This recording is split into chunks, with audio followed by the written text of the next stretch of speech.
then your children are turned into mindless vassals who now they look up to some twit instead of looking up to Thomas Jefferson or looking up to Nikola Tesla or looking up to Magellan. I mean, kids, Magellan's a lot cooler than Justin Bieber. He circumnavigated with one ship the entire planet.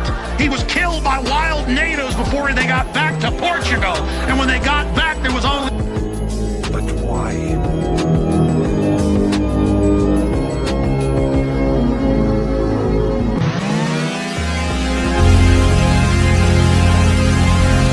22 million dollars in 3 fucking hours! There is no nobility in poverty. I have been a rich man and I have been a poor man, and I choose rich every fucking time.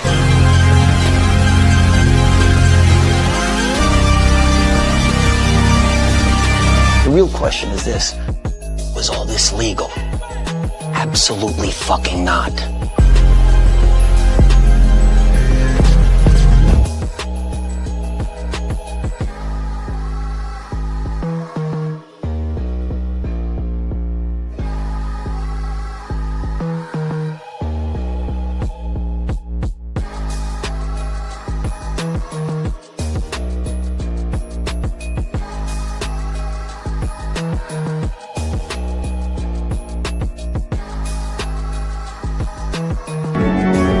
Neither go towards the feeding grounds at the edge of the ice, nor return to the colony.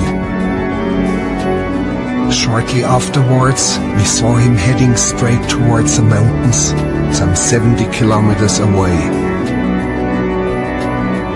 Dr. Ainley explained that even if he caught him and brought him back to the colony, he would immediately head right back for the mountains. But why? What's your dream? To go away. To go away. That's right. Do you guys want to drink? I don't understand why everybody has to be so judgmental. I understand why mom's judgmental. I think it's because she cares partially. I think it's also partially because everyone else is looking at her like, hey, Cody's just a bum. Cody's this, Cody's that, Cody's this. Cody's me, bro. Let me be me.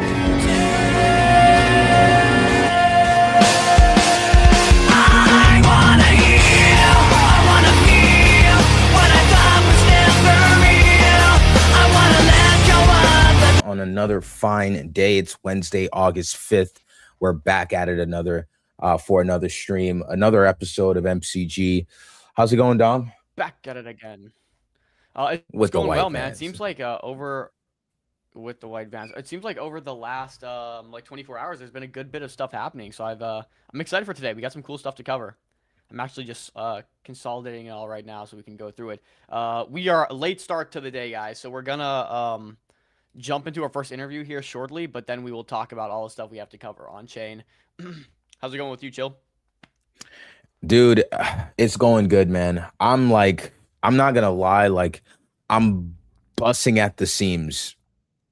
Wait a second. That sounded actually kind of crazy. Here we go again. This is like Monday all over again. Hold on, let's walk this back. What's walk this back. Busting at the seams, bro. I'm slammed. Is my is mic? it? Is my mic? A little bit. Maybe a little bump, one or two levels up on the mic vol. Yeah, should be good. There you go. Bang bang. Any better? Oh yeah, perfect. Okay. I thought it was my volume, but my volume is all the way up at this point. Good shot, Crypto Jones. Good stuff, Crypto Jones. But no, dude, I'm slammed, bro. I'm trying out different platforms. I'm trading. Robinhood is hot. Solana is hot. Creator coins I see are making a comeback. But I feel like this is a little bit more sustainable now that everyone knows of the Ansem playbook. So I'm interested to see where people take this. But yeah, we'll see. We got a couple tokens out there, a couple solid narratives. We got, Uniswap launching at some point. I'm not really sure when exactly, but at some point, they'll be launching some sort of launch pad product. So guys, there's like Dom said, there's a lot for us to cover. Like I haven't gotten to my DMs. So if you've DM'd me and I haven't responded yet, I apologize in advance. There's just so much going on. And I think I found a ETF product, by the way, guys. I know we talked about that yesterday. You guys said you wanted one. I posted a tweet asking anybody out there in the crypto sphere, if there's an ETF product that I could use, and I got a few people that reached out. So I think I might have something for you guys sooner than later. I'll keep you guys up to date on that. But to kick things off, you already know what we have to do. Let's go ahead and get some housekeeping done. Yeah, let's get some housekeeping done real quick. I think it's about that time. Let's see here. Oh, geez, we gotta cover what's going on with CapEx too. Is up 100% on the day. It looks like they just closed a $250,000 pre-seed fundraising round at a $5 million valuation. We'll cover that later too. That's what I'm saying, bro. There's so much cooking today that is absolutely insane. So we're going to have a great stream. There's so much to talk about. Here is the first thing of the day that we have to do. We just went live just a few minutes ago, and you guys are already joining in. So we appreciate the love and support, but about the housekeeping. Let's go ahead and get that done. As you know, we do this every stream. I need for you guys to go to MCG Live and do two things. So you'll go to @MCG Live. The first thing that you'll do is make sure you're hitting the follow button. We're here Monday through Friday, 12 p.m. Eastern time, sometimes a little after 12, but hey, no one's talking about that. But we're here every single day bringing you this. Don't worry, guys. Personally, we're going to, we will spank whoever is late for being late. We'll get it together, guys. We'll get it together.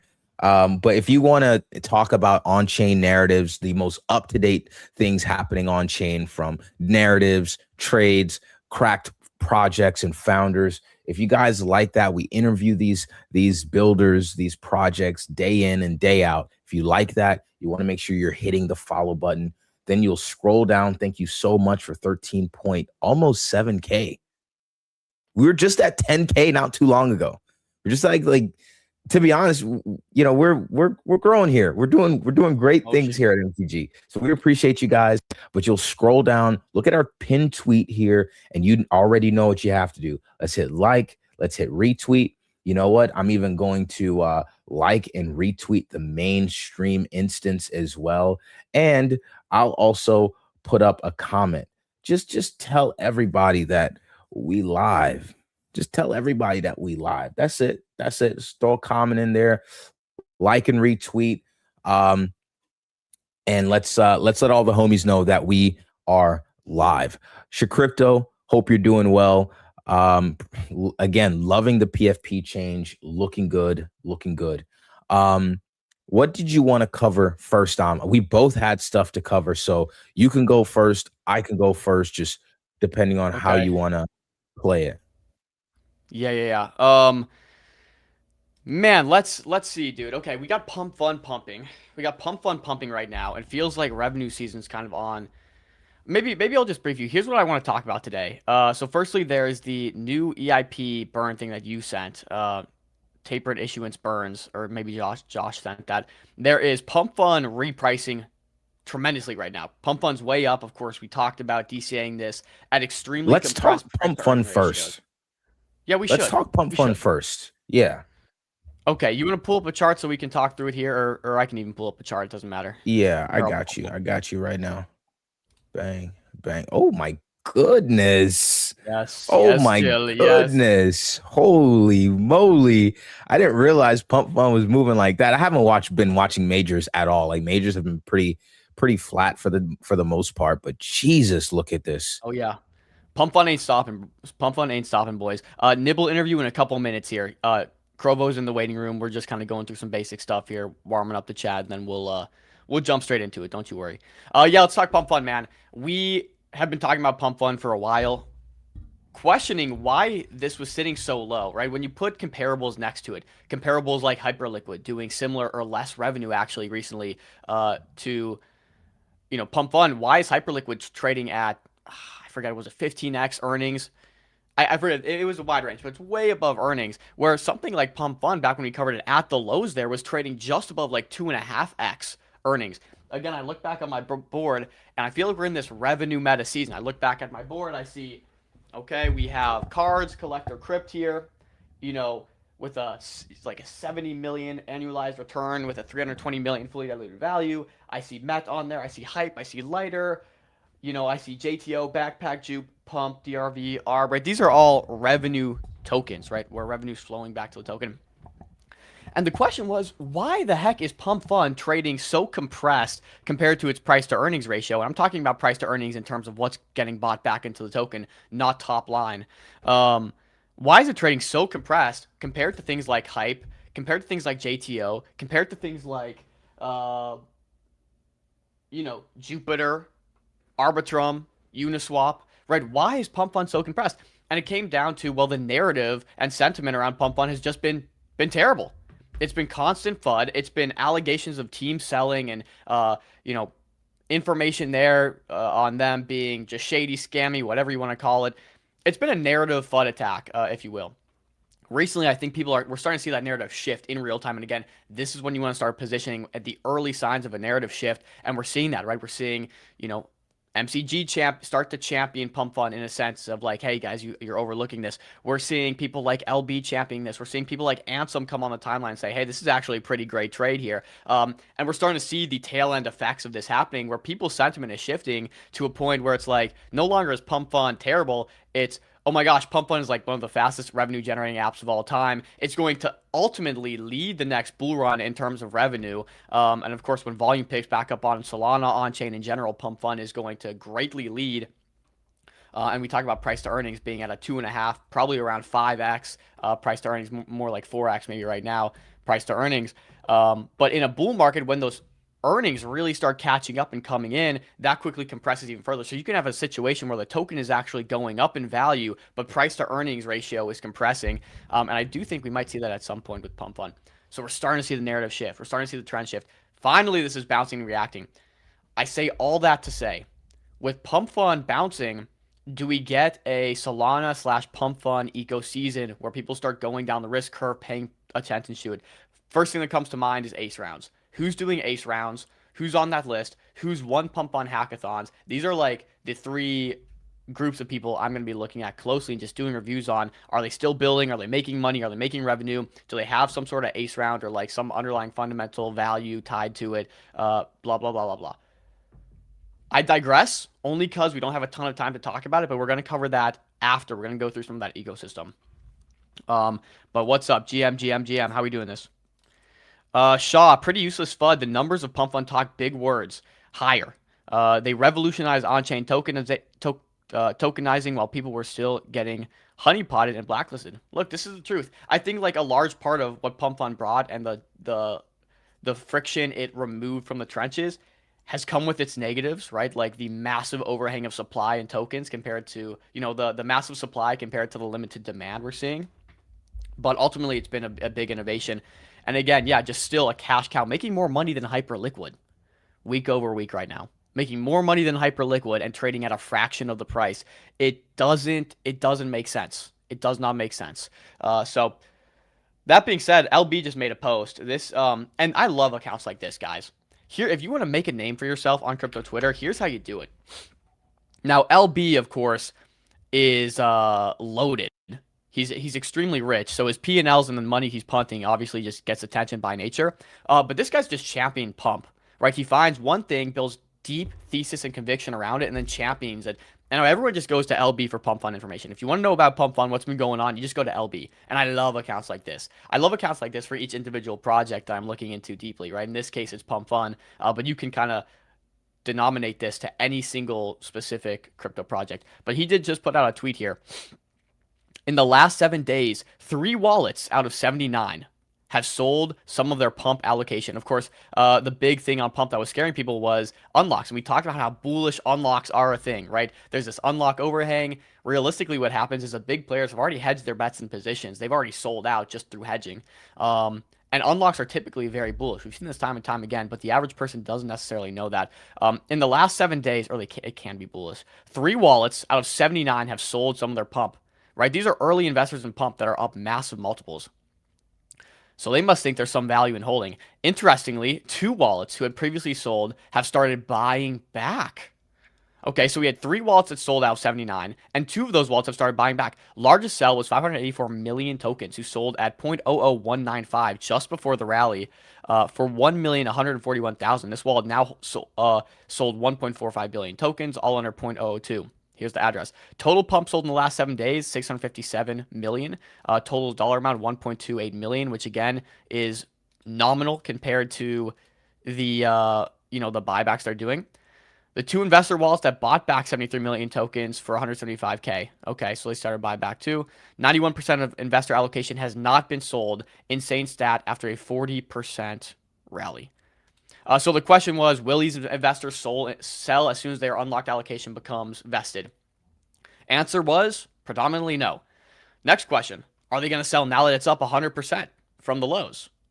Well, also largely no has been the answer. So clearly these guys are seeking higher value, or at least seemingly they're seeking higher value. So this was a great write-up. LB is a fantastic follow if you want to keep up with pump. But just want to cover that, guys. 5 minutes behind schedule here. We got to get our boy Krovo up. Chill. Do you want to make any last notes of this before we bounce here?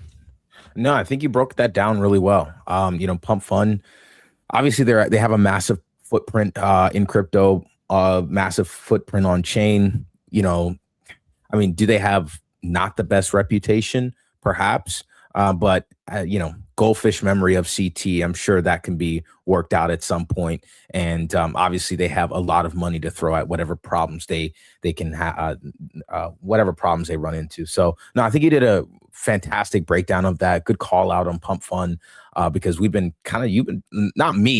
have been talking about this. I've been more so focused on my Robinhood section of the woods, but you've been calling this one out. So hats off to you. Well, I appreciate that. We got a nice balance here. You're in the trenches deep, covering Robinhood, covering the emergent stuff. I'm very deeply analytical, covering like revenue generating protocols. I think it's made I don't know. We haven't missed. We just haven't missed. Not to toot our own horn too much here, but it's worked out pretty well. Not to toot our own horn here. The only major I've done any sort of call out on was literally Zcash.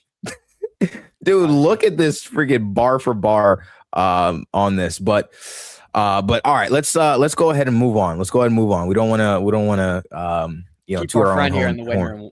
Yeah. So Nibble, this is an interesting one. We got Nibble coming up, and of course we have a lot of launch pads on the show. And one thing that they say on their Twitter account, and I'll actually pull it up here. And I don't know too much about Nibble. This was a referral from Vesper. Shout out Vesper at Meteora. She said, they're doing pretty cool stuff. You guys should have them on. We're like, say less. So their Twitter says a social launch venue with repeat upside for the next big runners on Solana. I don't know about you. I like repeat upside. Now, we've seen this promise time and time again. Even yesterday, we had Cesar Protocol on, and one of their things was a constantly increasing floor, right? Just a floor based on liquidity, buybacks, whatever it is. Now today we're going to have Nibble on, which is a social launch venue with repeat upside for the next big runner. How they managed to achieve this, or the thesis and thinking behind it, is something I'm not entirely sure on, but that's what we have Krovo coming up to talk about. So we're excited to get into it, guys. I just want to remind you, today's episode is presented by MetaDAO, the best place for traders to hold ownership in projects and companies' real underlying fundamental value on their platform. And if you're looking to raise, you should definitely go there. Talk to us. We'll help bring you to market. So shout out MetaDAO. With that being said, let's get Krovo on stage here. Krovo, welcome to the show, an ominous PFP. Hey guys, how are you doing?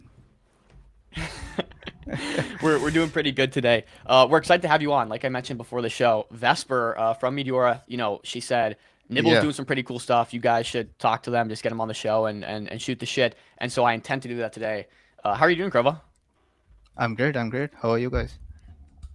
Doing good. Excuse me. Another day.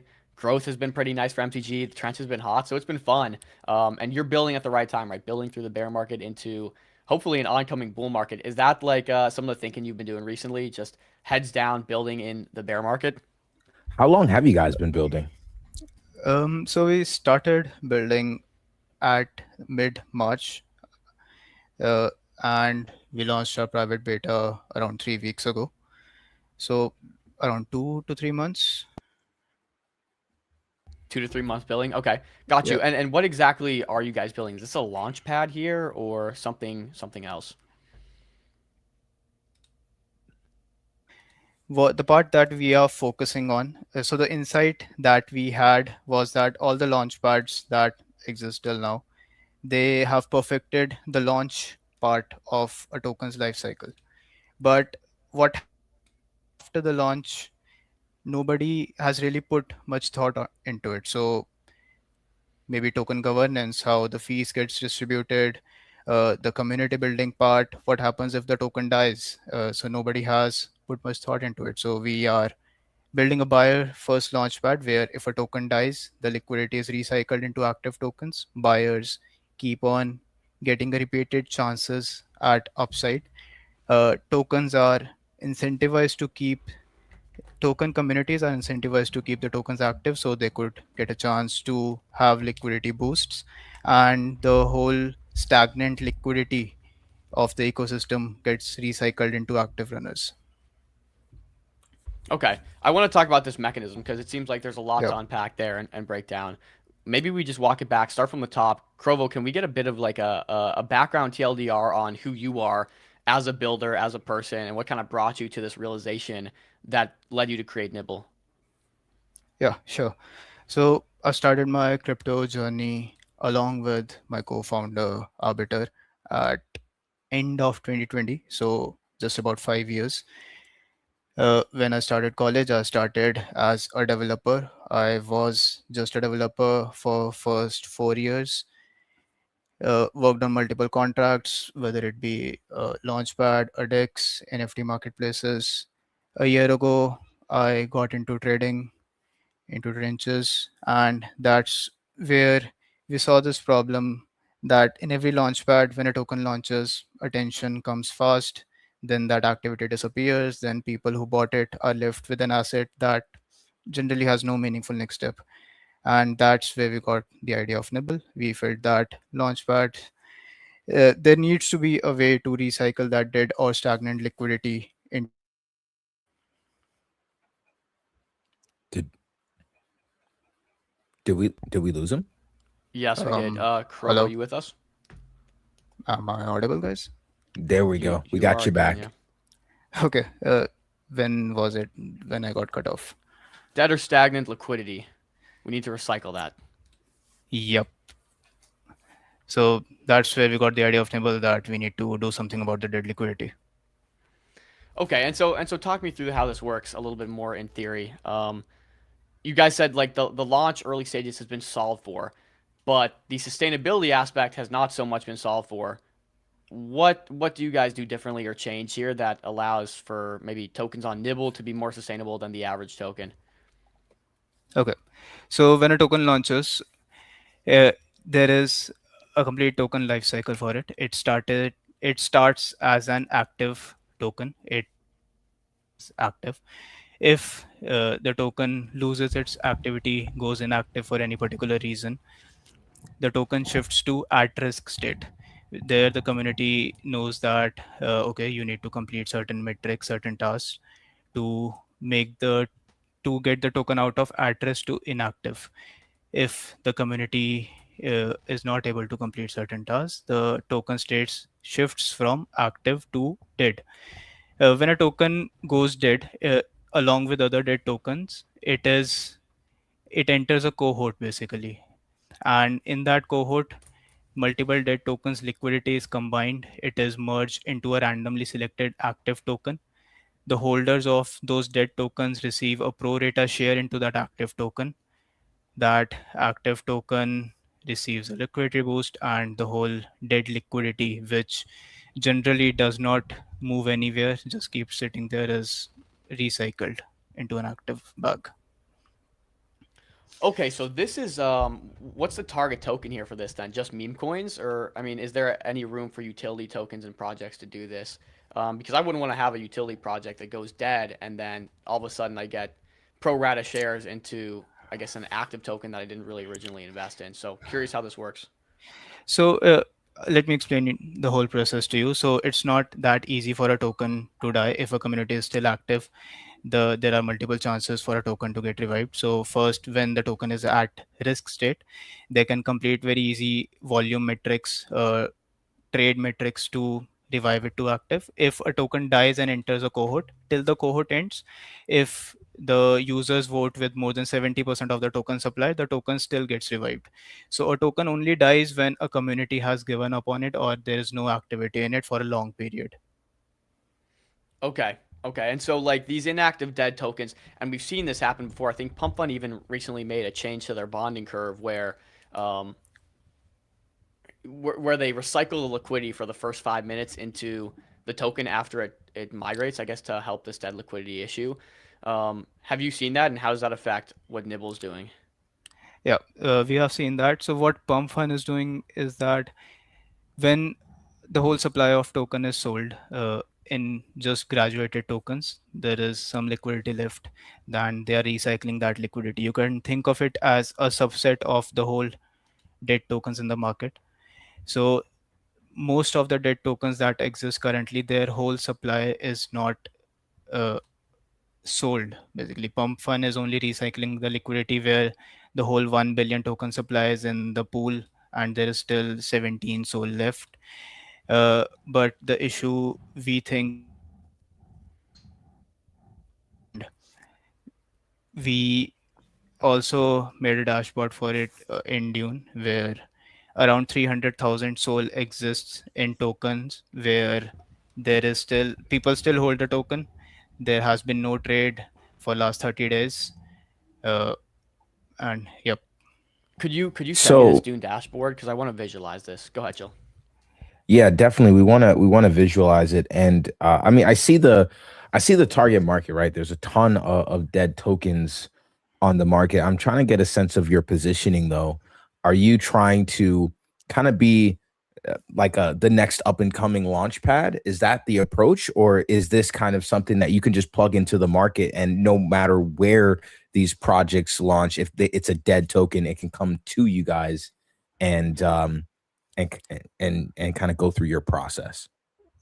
So there are two main distinctions. If we are also a launchpad and you can basically salvage your dead bags from other launchpads to our platform. That feature is not live yet, but will be live very soon.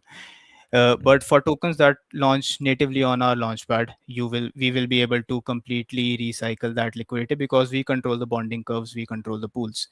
But for tokens launched elsewhere, we cannot salvage it fully. So we give people the option to salvage just the part that they hold. So people will be able to salvage any token from any other launchpad, but we won't be able to recycle the whole liquidity. Tell me how this works. From a dead token, you drain the liquidity, then use that to buy back an active token, which is then pro rata distributed to holders, or can you maybe explain that process? So we use the red liquidity, it enters a cohort. There are constant cohorts running in our platform. There can be multiple cohorts at a time. Each cohort has a set of active tokens, a set of dead tokens. When the cohort timer ends, we use DVRF to select a random active token. Liquidity is merged into one or more active tokens. So there are many nitty-gritty details. So a token cannot have more than a certain amount of liquidity merged into it because that might incite the current holders to sell. So we have a very different parameters. So one or more active tokens of that dead token receives pro rata share of the bought active token. Got you. Yeah, and I would love to conceptualize this a little bit, because I think in theory it sounds pretty good. You said you have the Dune dashboard, and when you look at the history of tokens and how much this could affect and benefit active tokens. I would love to visualize that in some way, shape, or form. So maybe walk me through like a case study that you guys have seen or the thesis that you've thought through in your head to where like, hey, if we took this many dead tokens and start recycling these cohorts into active tokens, here's the actual marginal effect it would have. Like, is there anything to prove that this thesis, I mean, would work or give us a good test case here? Uh, I can give you a simple example. Pump also tweeted a couple of weeks ago that there's more than $100 million of dead liquidity each year. Uh, Apart from that, I'll share you the dashboard after the call, but there's also $30 million of dead liquidity in bonding curves where there has been no trade for more than 30 days. And think of liquidity required to build a coin like Ansem. $1 million to $2 million of net buys are required to pump a coin to multiple $100 million of market cap. If you could recycle $30 million or not even $100 million that Pump is saying, but even $30 million of dead liquidity in bonding curves, uh, we could produce a lot more runners and a lot more coins that deserve the liquidity will have it rather than it just sitting there idly doing nothing. So, a question for you here. What if, what if another kind of competitor Hmm. sees this solution and just implements it themselves? We've observed over the course of the last maybe 12 months, 8 months, maybe six at least, that, players like Pump Fun, uh, maybe Banker, or what have you, they kind of sit and they wait for launch pads to kind of come out. Obviously, it's a very competitive space. On Robinhood alone, there's like 40 different launch pads. On Solana, there's many more than that. So it's a very competitive space. It's hard to kind of stand out. You stand out with a particular feature. What's preventing the competition from actually like coming in and just implementing something like this on their own, and then just kind of reclaiming that dominance? Like, I'm not sure if my question's making any sense. No, it makes total sense, and I honestly think that a feature can always be copied. I would not sit there and say that like this is some uncopyable mode. What matters most here is the full system around it for us. That means the lifecycle states, the recipient rules, the anti-manipulation rules. We have built an whole engine that prevents MEV into when the liquidity gets merged into active tokens. We prevent MEV there. The community behavior and the churn part is just one of our mode. So we have a full token linked content system. So every token in Nibble behaves like a mini Discord or a Reddit server where we have token linked short form videos, token linked threads. Then also we have a full token governance built in, which tokens lack after they have graduated, and many actually need it, where creator can add admins, creator can raise proposals of how tokens fees should be governed, how the content should be governed, and so on. So we are not trying to beat incumbents by making a slightly different launchpad and hoping that people will switch for like cosmetic reasons. uh, Pump.fun has already won the pure token creation game at scale, and our goal is our own different use case where post launch lifecycle, basically almost no one has worked on post launch lifecycle. And if we move a little faster, build a dense community, and become a platform that people can associate with in this category, I think that will compound over time and we will give everyone a good fight. Why has no one taken the time to focus on the post-launch lifecycle? Because it seems like such an obvious thing. Green candles are the best marketing. We want tokens to go up indefinitely. We want the indefinite TWAP.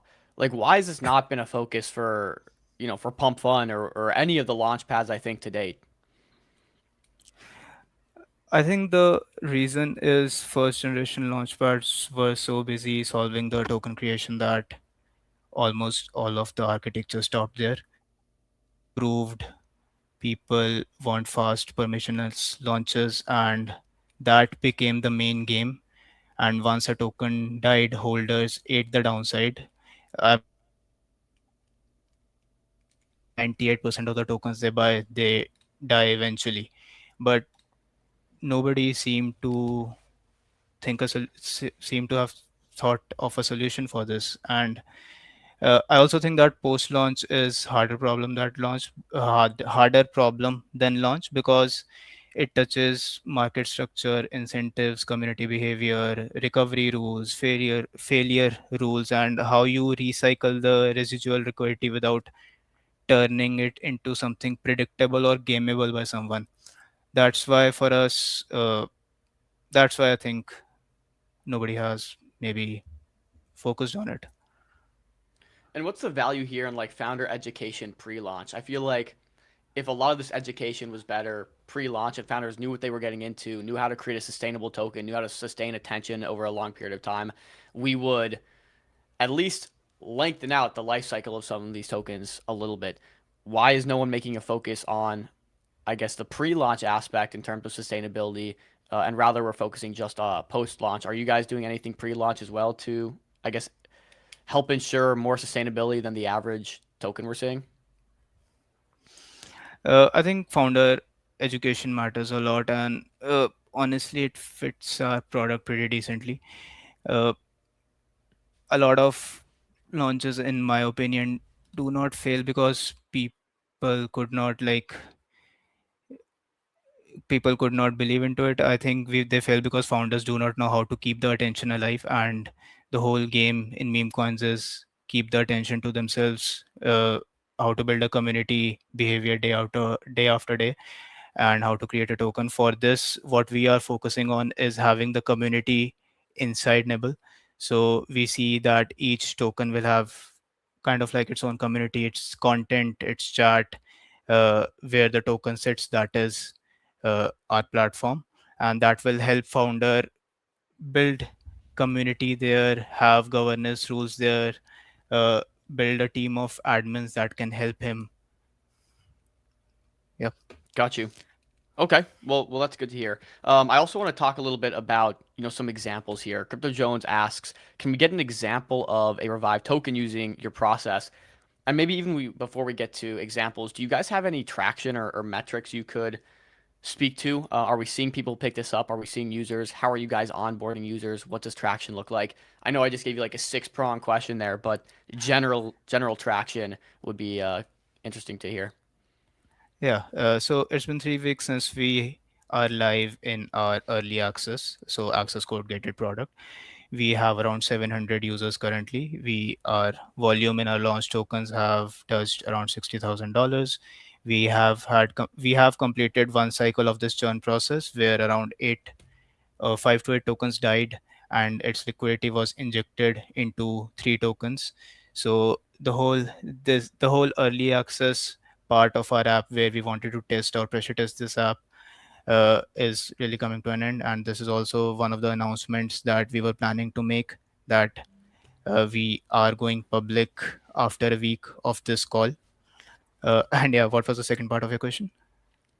Yeah, I guess the second, no, mainly just traction question, then how we're gonna attract more traders. Like, what's the distribution side of this look like? Because it's largely a supply and demand thing, and we see this as a big issue for fragmentation and launchpads. Is all the traders are typically sticking to one chain or one launchpad at a time. Very rarely do we see a bunch of traders, trade on Robinhood, on Pawns, and then trade on Pump Fun, as well as trade on Nibble or trade on all the other launchpads that are going live. We've seen this with Bags specifically, right? If you have a token launched on the Bags app launchpad, typically it's just never going to gain attention or traction because no one is willing to trade on Bags. And so I guess my question to you becomes like, how do you solve this chicken and egg problem where on one side you have to have quality launches, high quality launches, to get the high quality traders, but to get the quality launches, you need quality traders. So how do you kind of solve for that chicken and egg problem and fix some of this distribution side to where you can get a really good pipeline, but also attract really great traders? Yep, great question. So on the distribution side, we have a 3-step strategy. First is education. So basically, churn is new. We want to educate people about its benefits, so people don't just hear about Nibble, think of it as another launchpad and ignore it, because all of us has done this, right? Because there are hundreds of launchpads that launch each month, and we have had enough of it. So we want to educate people that We are not just another launchpad. Churn is new, so if traders do not understand this, they will not value it. That is why we have started putting out explanatory content, running super team bounties, etc. Second, we want to meet traders where they already sit, uh, like aggregated platforms like Axiom, GMG, and trading bots, etc. That is pretty hard for us currently because we need pretty good scale to get integrated into platforms like this, but we are trying to have that underway. But third is the product itself has to do the heavy lifting. The message is simple that if you buy a token that dies, you may get another piece of optionality through churn, so which you cannot get in any other launchpad. If you're in an active token, there's an added reason to keep the community active, and at the ecosystem level, we are clearing out the stagnant capital. Okay, got you. Thanks for that answer. And I want to talk a little bit about maybe roadmap from this point forward. You guys have the concept, or actually, let me not jump the gun here. I want to talk about this experiment you did. You said 5 tokens died, or 8 tokens have launched, 5 tokens died and converted into those 3 active tokens, as you guys call it. How did that go? What are the results of that looking like? Can we see or speak to any of those examples? Yeah, let me see if I can share my screen, or if you can open nibble.fun, I can show you how the past code worked. Maybe pop your screen up there. I tried to open nibble.fun earlier, but had to put in a wallet, so I just held off there. Okay.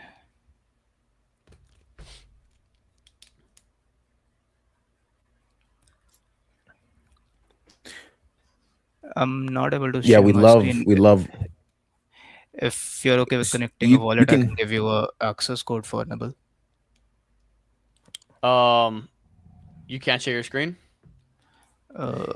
You should be able don't to think- hit the plus sign at the bottom. Once you hit plus, you can share. You can hit share screen, Let me try again. and then you should be able to share a tab, a window, and or even your entire screen. Yeah, we love demos here. We love live demos here at MCG. I think this is and this is kind of the crux of the whole thing, right? You have this first example here where there were 8 tokens launched. The first cohort of the 5 dead tokens has been, liquidity has gone into those 3 active tokens. And I think this is this is the crux of the entire protocol. So I really want to see, or at least understand, how this has resulted. I think there's an issue with StreamYard. It's showing me an error occurred whenever I click that plus icon. Okay. Wait, what's it saying exactly? An error occurred, cannot access. Let me check my permissions. I mean, if we can't pull it up, it's fine. I mean, definitely we want to. If we have the ability. Crypto Jones here. Crypto Jones. This is ridiculous. Get a burner MCG wallet and have it ready to go. Feedback. Feedback would be viewing up the website without having to connect a wallet would probably be beneficial. But yeah, I do have a burner wallet. I could connect, I guess. Here, let me I'll use a burner wallet then. Give me a sec. Bear with me, since the people are asking for it. The people are peopling. I'll share an access code in the private chat. Okay. We're live here, guys. It's a live, So maybe live take a demo. little question in the meantime. Yeah. So while we set this up, I mean, maybe we do just jump to traction here. I mean, while we get this all set up, what does traction look for you guys? On the trader side, the community side. Not sure if you guys have a Telegram that you guys kind of have some core parts of your community within, or if there's a Discord community. What's that looking like for you guys? Yeah, so it's been 3 weeks since we launched, and our communities went from around 40 members to 400. Our socials from around 100 to 800. Our users in private beta have just touched the 700 mark, and the volume is around $60,000. Got it. Got it. That's actually not bad. And that's volume over, you said 3 days? No, so 3 weeks, but we have kept 3 the weeks. platform under access code. So basically to test everything is working fine, and we think that's a pretty good validation over it. Got it. Got it. Cool. That's not bad. I mean, you guys have a growing community there. What have they been enjoying the most? Like, what's kind of attracting? What's helped you guys to grow from 40 to 400 to get all this volume to your platform? What do you feel like contributed most to that? Can you? Sorry, I missed the question. What do you think most contributed to the growth that you guys have experienced so far? I think initially we reached out to a lot of communities on our own. So me and Arbiter spent a lot of time messaging every trading community that we could think of, talking with people, and a lot of people resonated with our idea that all of them had experienced that 90% of the tokens they bought eventually died off, and if we gave them a chance to have a repeated upside over it where they had no option before, I think they all liked it, and that was the part that that led to the initial growth that we had. And Got it. Dom, how are we looking on the perfect? We're looking good. We're looking good. Talk me through talk me through what I'm looking at here. Yep. So this is our discover page. Pretty standard, like all most launchpads, but you will notice a left sidebar. That is our content feed. You can just skip the tour. It will be pretty big. So yeah, left side is our content feed where every token linked content lives. And if you go to the churn page from top nav, that is uh, the current thing. So this is the current cohort UI looks that's great, by running. the way. Thanks. So this is the current cohort. You can see the dead tokens on the left side and the active tokens on the right side. So currently, these are the dead tokens, and yep, and the right tokens are the active ones. There is 4 days left. Communities want their token to be revived. They have 4 days to vote with more than 70% of the supply. If not, all of the liquidity in these tokens will be merged into one or more randomly selected active pools. So it takes a 70% vote to have a dead token become back alive. Yep. So they get two chances if they can complete certain metrics of volume, traders, number of trades. If not, they need to vote with 70% of the tokens that are at this time. Got it. All right, let's have a look at some of these tokens then. I mean, this one, again, market caps are extremely low here, but I mean, this one has sustained very nicely. Are these are the dev buys that come from the dead tokens here? Is that what I'm saying? Yep. Okay. The initial one here, was this also from dead tokens or just these three up here? No, these are dev buys, so buys from creator of the token. Okay. Where's the buys from the dead tokens that liquidity? So if you go to the merges into? churn page,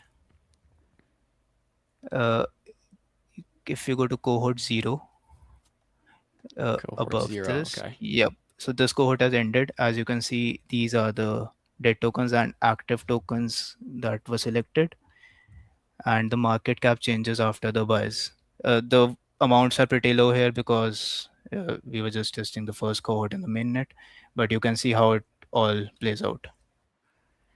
The latest candle Okay, I will see. be And, the dead buy. okay, I see. And what happens here to these tokens? If I have an active token, for example, cohort 0, these are the active tokens. Could they die and go into cohort 1 Yeah. as a So dead token?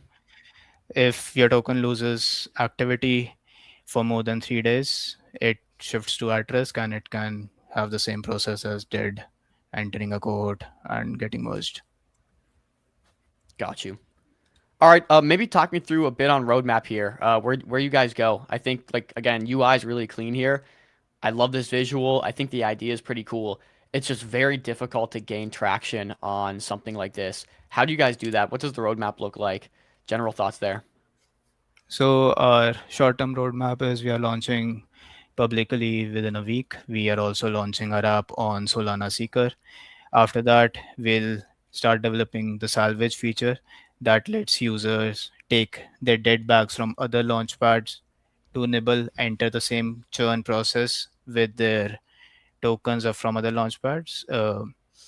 Uh, that's our short-term roadmap. And yeah, the it's very hard. I agree to basically compete in the launchpad space, but I think if we grow slowly, target communities, small communities with great projects, not just the communities who want to build tokens, but communities with great ideas who can benefit from us. I think we can grow slowly over time and compete with the big players. There you have it. We appreciate it. Chill. Anything you want to cover or anything we missed today? No, I think you covered it. Unless you feel like there's something we didn't cover, Krovo. No, I don't think so. Okay. Well, we Well, we appreciate sure you do coming appreciate you. Yeah, we appreciate you stopping by to the stream here today. It's been awesome kind of getting to know Nibble. Lovely UI, by the way. Thank you. I love the Thank way you. the Launchpad actually, the way the website actually looks, the way the platform looks. And it, I mean, Dom can kind of comment more so on how it feels, but you know, it does look very, very nice. So great job on that, and appreciate you stopping by the stream, and looking forward to you know, you guys and your growth. If you guys start gaining tractions, you know, have great launches, etc., feel free to come back to MCG. Happy to host again. Thank you for having me, and you guys are doing a great job with MCG, and have a great day. Much appreciated. Appreciate you. See you, Krovo. Take care. All right. Yeah, I mean, guys, if you need a deeper breakdown, go ahead and check their docs.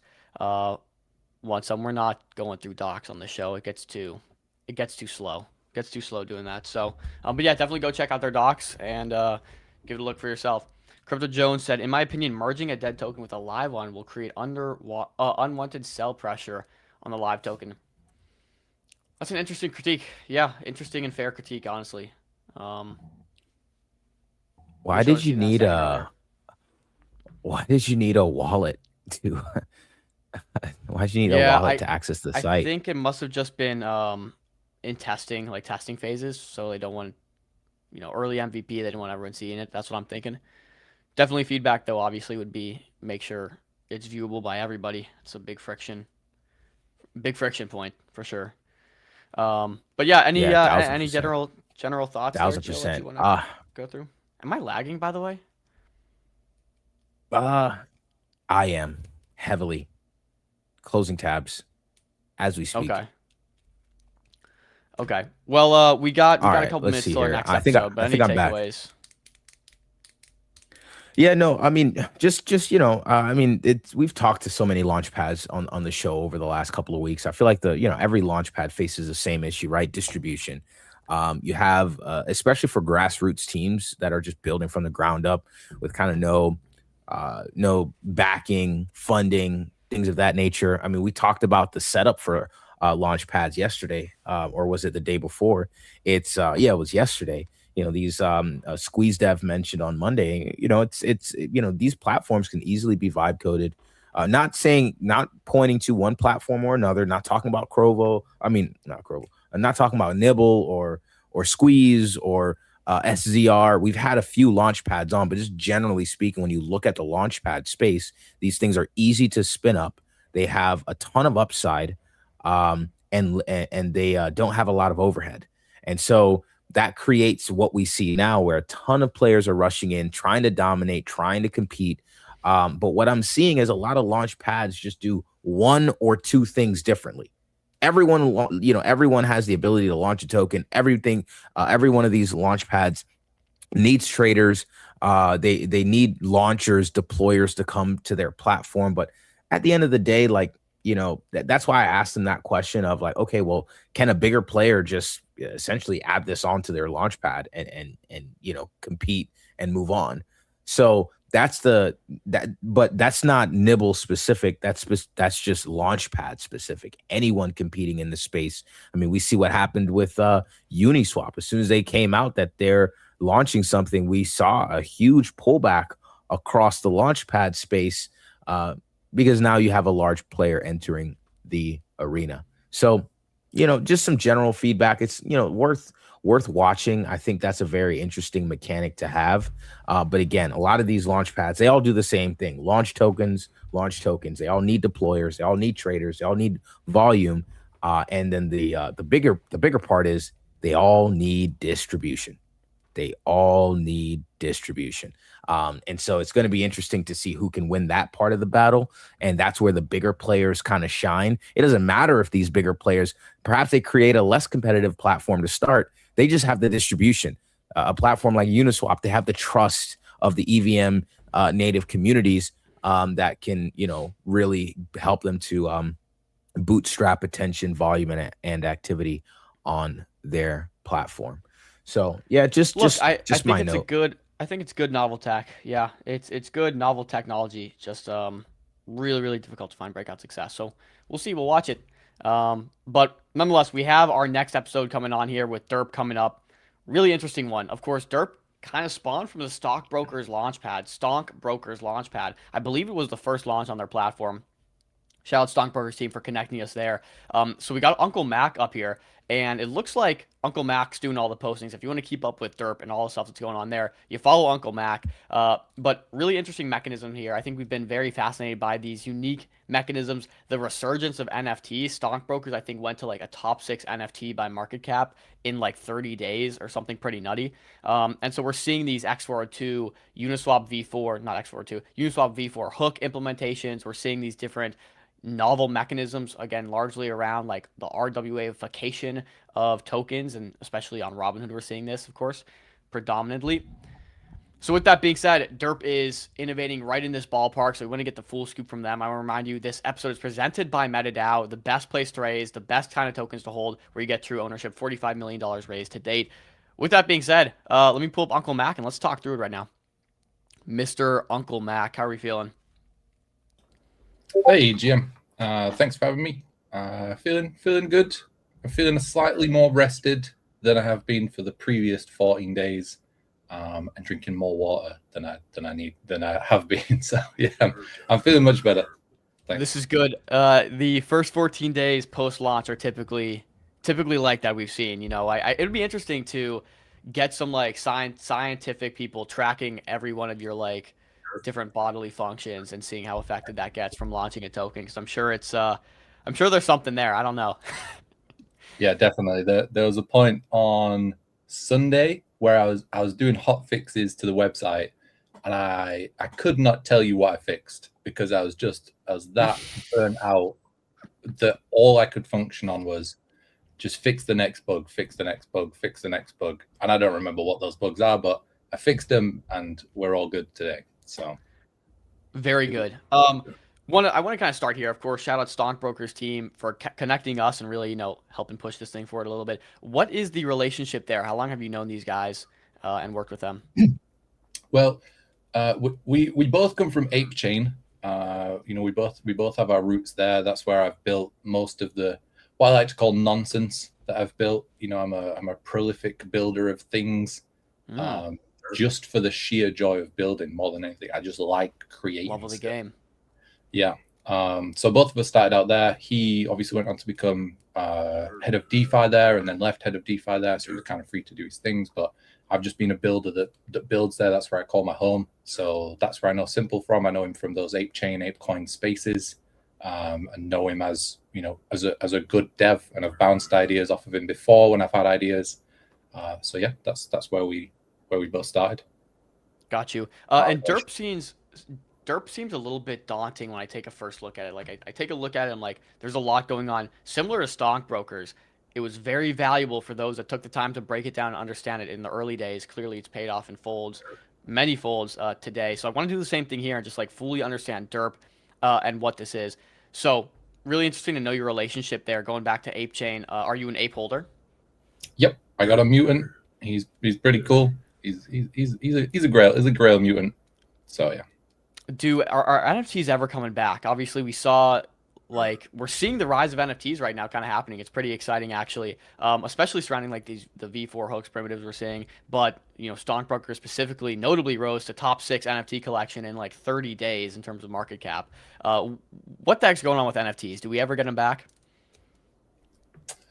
I think there's people going in different ways with them, and I think that's a good thing. That's sort of like, hedging your bets. There's some builders. I mean, well, we'll use Apes as an example. They're going for this like worldwide exclusive membership club where, Figgy, the CEO, is flying out to Asia and doing like an Asian leg of tour where he's going through all the different cities and stuff, and he's interacting with people on like that sort of like real, head of a cult kind of way. So I think yeah, there's that side of it, and I think like global worldwide membership, really cool thing to do, and obviously they're probably the most suited to doing it, especially with like the yearly Ape Fest and other things that they put on.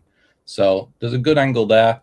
I know that there's other people who are trying to go like trading card games. So it's like trading cards as a thing that use NFT technology, I think is perfect market fit, because provenance have been able to prove that it's a real thing and that it's but yeah, I think there's lots of avenues. And then Stockbroker's using it, and similar in me, like we're using it in the fake world. We're using it in the imaginary land, like making an NFT do something for you, and unless you own the NFT, you can't do the thing.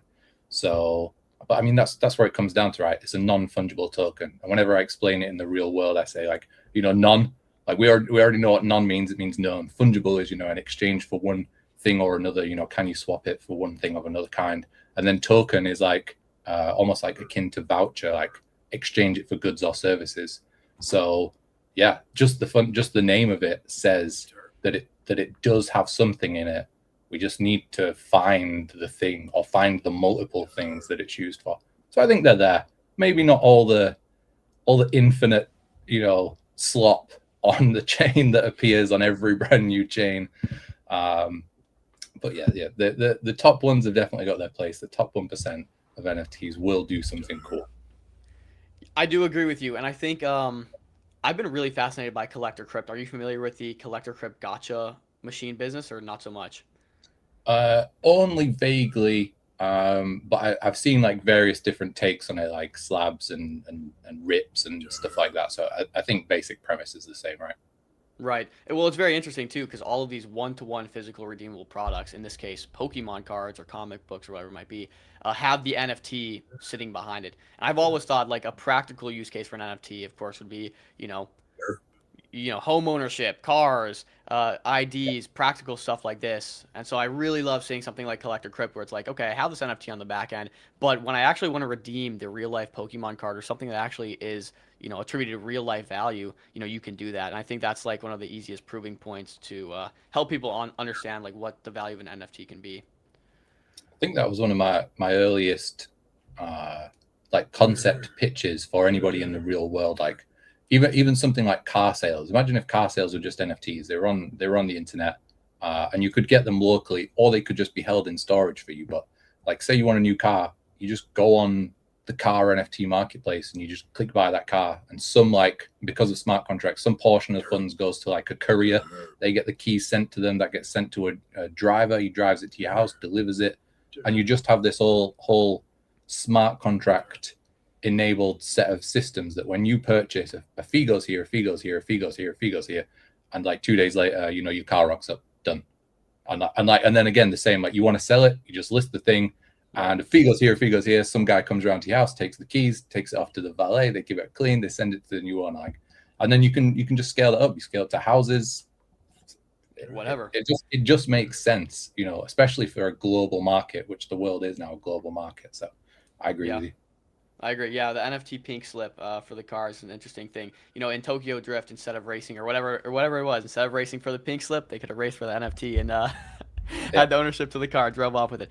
Nonetheless, Josh has a funny question here. I keep hearing this in the background. Sounds like a zombie saying derp over and over. At first, I thought this was my website I had pulled up of the stonk pit in the background, so I like muted it and everything. What am I hearing? You're hearing some sort of bug that I cannot figure out. Like I added this noise in just as like this way of knowing that the site is running. And there's like a ka-ching noise as well whenever derp gets mined. But for the love of God, I've closed every Chrome tab, every Safari tab, the installed PWA app, and I don't know where the derp noise is still coming from. But it's working as a sort of subliminal, insidious, like marketing, like noise. So I do apologize. If I could turn it off, I would do. That is amazing. This is why he hasn't slept in 14 days. It's just been derp all night. This guy's trying to sleep. He's like, oh wait, I got a bug fix. Have you ever heard of that that meme where it's like it's all over, but from deep within I hear it within me, a derp. It's like that's exactly what you keep hearing. That's why you can't sleep. So apologies to the listeners if you keep hearing derp. One, I'm just shilling my own thing. Like the derp does it for me. I don't even have to mention it every 2 seconds. And two, it annoys me just as much. And actually, yesterday when I moved my own mining to my Mac Mini, I've got this old Mac Mini M1 that died and I had it refurbished, and the speaker on them is so bad. But now the derp comes out like some sort of demonic, like possessed voice out of the back of this. It's like, derp. And I like that one shit me up last night a little bit, to be honest. So yeah, this is I can imagine. the Mac Mini noise. That's hilarious. Let's talk about. We appreciate the background here, getting to know you a little bit better, understanding your deep lore with NFTs. Where you kind of stand with that. I want to get to talking about derp here and Stonk Pit. Like, what is this? What's the primitive you guys are pushing forward? You guys were the first curated launch, if I'm correct, on the Stonk Brokers launchpad, which is one of the things they teased on our earlier shows. Thinking through that, were you guys hand selected to be the first curated pick? Am I accurate in saying this? Just maybe general thoughts there. Yep, we're the first, and we were pushed through because derp provides some infrastructure. So I'm kind of following in Simple Farmer's wake of spaces and shows that he's doing. He did yours, the one that I spoke in yesterday, the Von Doom Uncle show. They were telling me some of the things he spoke about in theirs. And they were sort of riffing the idea of like a gacha for stocks. And so he said, yeah, that'd be really cool, but there's no RNG on Robinhood. And this is also the same thing I discovered on my own. I was looking at maybe building something else, again, for my love of building. And I was like, there's no way to do random numbers. So that's where like the thing spawned from, is this like infrastructure, greenfield, and nobody's there. And I was like, I'm not going to not miss that. Like I have something for that that's pretty cool and innovative, and it also then provides a service out to the rest of the chain that needs it. So that's why we were pushed through a little bit fast, I think, because it can help any of the next special projects or even just projects chain wide that want to use it. So maybe talk me through a little bit about what exactly it is that you guys solve for, the infrastructure here. So on Robinhood chain, the chain is very deterministic. There's a thing in blockchains called previous random, like pre-random. And on some blockchains, the previous random is random, and you can use that. You can you can take one piece of data on one side and then wait n blocks for another piece of data, and you commit one side and then commit the other side, and that can give you a pseudo random number. Like I think that's how a lot of like BRF and random number services work. But on Robinhood chain, the previous rando is like 1. Like that's the digit 1. So it's not very random at all. It's like the opposite of random. And I think that is so that, well, not I think, I'm pretty sure, I know that it's so that the chain stays very deterministic, so it can be very fast. And obviously Robinhood want their chain to be fast because they want people to be able to trade stocks and tokens. They don't want people to wait, 1 to 3 minutes like Ethereum mainnet does. So that's why there's nothing here yet, and nobody like Chainlink has brought any outside source of VRF to it. And the few that I've looked at, there's a couple that were claiming to be random numbers, not particularly random and not particularly fair, and also had the opportunity to be like influenced by the owner of the thing. So yeah, it solves the problem by bringing infrastructure that other people can use to build whatever they want. Games of chance, gacha games, different uses of smart contracts or like minting mechanisms, things like that. So it's a randomness generator, and there was nothing like this that existed prior to derp or stonk pit, I guess. No, like I said, there's a few people who've tried to do it in the traditional way, but it doesn't work on Robinhood because of that previous rando like thing being so unrandom. You can't mix anything that you mix with something else to give you a new like hash or outcome that you could try and use as a random number. Doesn't work because you can predict it before it exists. It's like doing maths. It's like going, you know, I got 1 + 1, and that is always going to equal 2. Whereas mine is like random stuff plus random stuff equals more random stuff. And actually, we'll get into it, but technically, arguably, it's not random. It's just so disordered that it appears to be random, and that's what you know DERP stands for, is decentralized entropy. Entropy is the scientific measure of things tending towards decay and disorder. So we use like a scientific principle and our miners to create this service that people can pay for, and they get random numbers from it, or pseudo random numbers, disordered numbers. Okay, got you. And I got the Stonk Pit website pulled up, which is stonkpit.xyz. Could you walk me through a little bit about, you know, how this mechanism applies to what you're building here with Stonk Pit, you know, buy seed, clock in, collect? Maybe just walk me through this. Yeah, so there's sort of like three points of the flywheel, three points of the triangle that, you know, push everything around. So the first one is mining. And it's real SHA-256 mining, just like how Bitcoin works, pretty much, but with some tweaks. It all runs through smart contracts that are all locked and frozen, and all the parameters are set, and they enforce a specific type of mining at a specific speed of mining for specific NFTs, and they have like conditions to say if something is valid or not valid when you try and mine a block. So that's where we get our entropy from. And because there's something like 15,000 slots or miners activated, that entropy is vast. We're printing so many numbers that if you go on the ticker page, which shows both the certified ticker and the raw ticker, and I'll explain them if you want later, if you refresh the page, the raw ticker just changes with every single refresh. It can't even refresh on its own. It's moving that fast. You know, literally every second there's probably multiple of these valid blocks landing every second. Okay, got it. And then how do you think about the derp token? Obviously, you know, grab a broker, clock in, your browser mines, you print derp. All right, you said you should think about this just like kind of Bitcoin. How do you think about the derp token in this equation? So you need a reason to incentivize your miners to mine. In the world of Bitcoin, it's because Bitcoin is you know, valuable and expensive. So you need to give them something to mine for, something that when they prove that they've done the work, they get, and that thing is derp.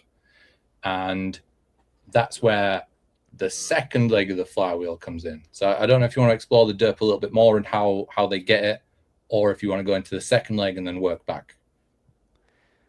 Yeah, let's maybe go second leg. So you have the miners. Second leg is, you know, I guess the flywheel is the derp token. But why is this intrinsically valuable? Because we have something called the merchants. So these back the price of derp by collecting fees from pretty much everywhere they can. They collect derp from mining fees. So when you want to attempt to mine, so you clock in, you pay a mining fee, and that goes into the merchant. When you sell on the open market to the LP position, it collects derp and puts that back into the mines. When you buy on the open market, it collects the ETH and puts that into the merchant. The loop of the derp boys, which is like an activation thing similar to stonk brokers, that also puts ETH into the merchant and also puts derp back into the mines as well. But it works by taking its lifetime earnings. And I see. Is there somewhere to visualize this? Yeah, so if you go on the merchant tab, 2 tabs along, you're on derp boy there. So if you go to locker and then merchant tab. Other way. Oh, yep. There you go. So I don't know if anybody else has ever made anything like this, but this token only goes up for forever if the graphs load for you.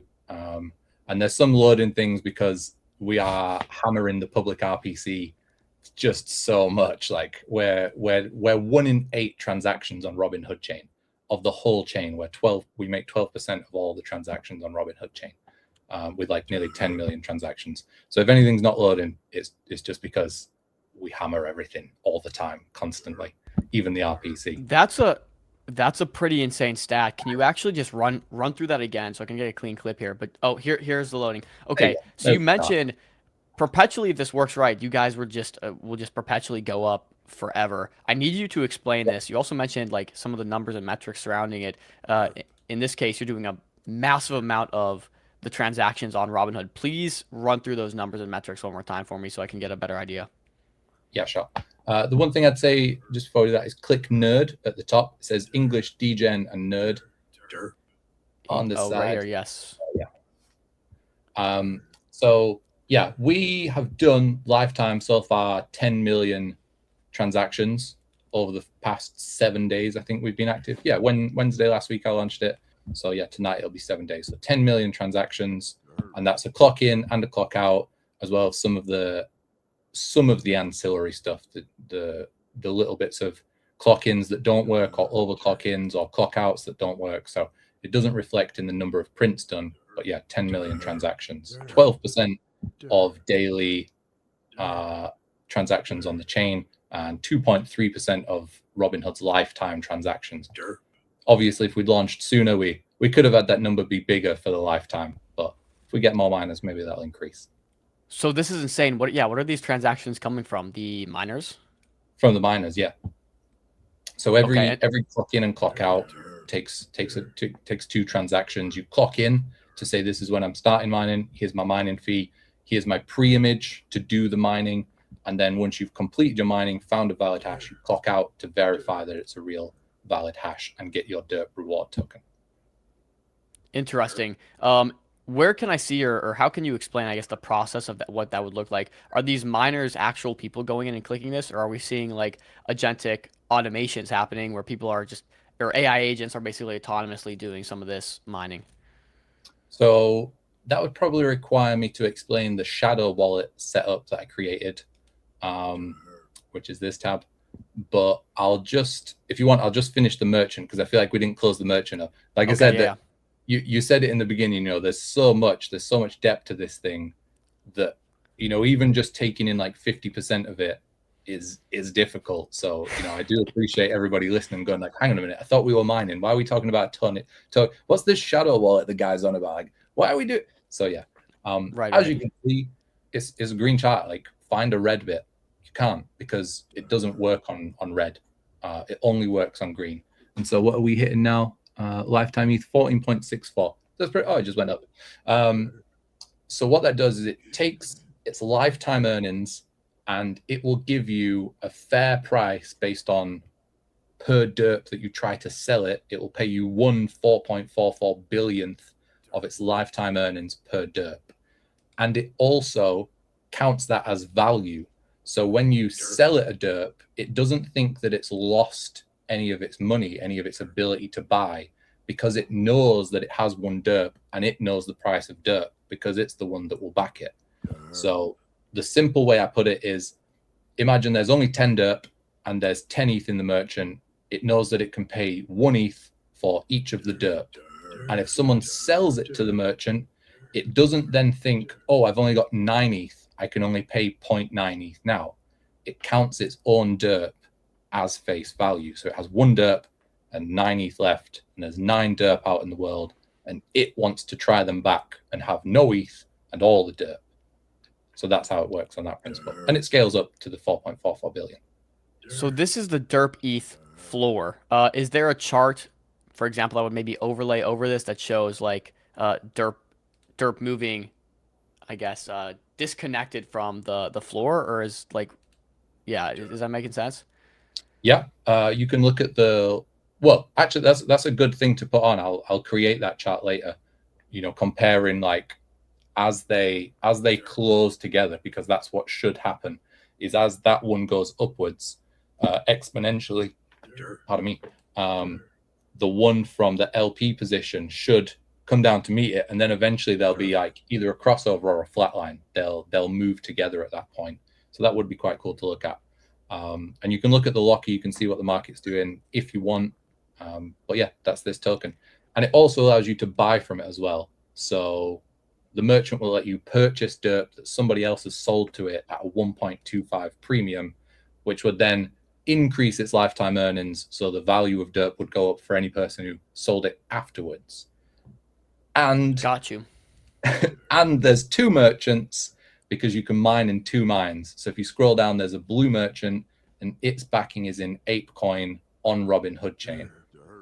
And there's an arbitrage opportunity then between the two merchants. Say if somebody wanted ApeCoin for something, they could sell their derp to the ApeCoin merchant. They would receive ApeCoin on Robinhood. They could take it back to ApeChain.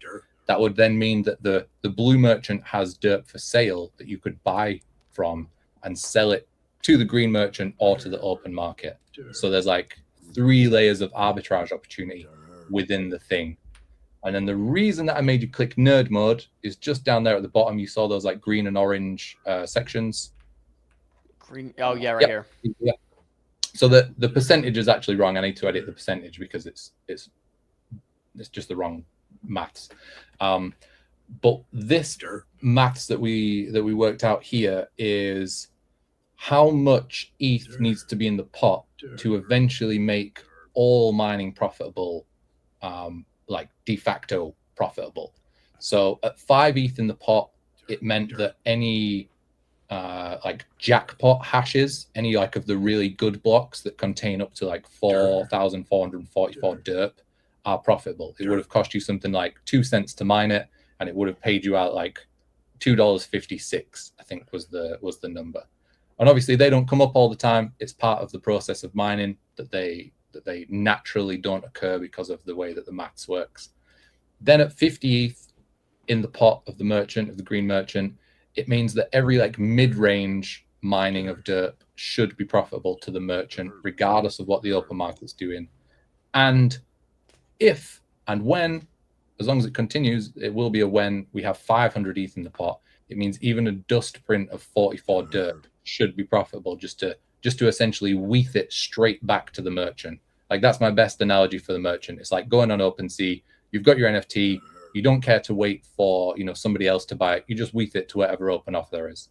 And this merchant works like that, except it's trying to constantly raise its weath price for you. It's trying to convince you to sell to it in the open market, and at some point when it reaches enough ETH in the pot, it will be able to offer you a great value for your derp that you've mined for less than it costs to sell to it.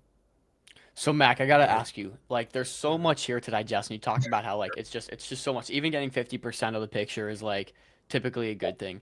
How do you make this digestible to everything? Because there is some beauty in simplicity. And like, what's your, I don't know. Obviously, doing this and helping educating people is one step of that. But like, how do we really make this digestible to everybody? Because right now it is kind of like a lot to really get your entire head around.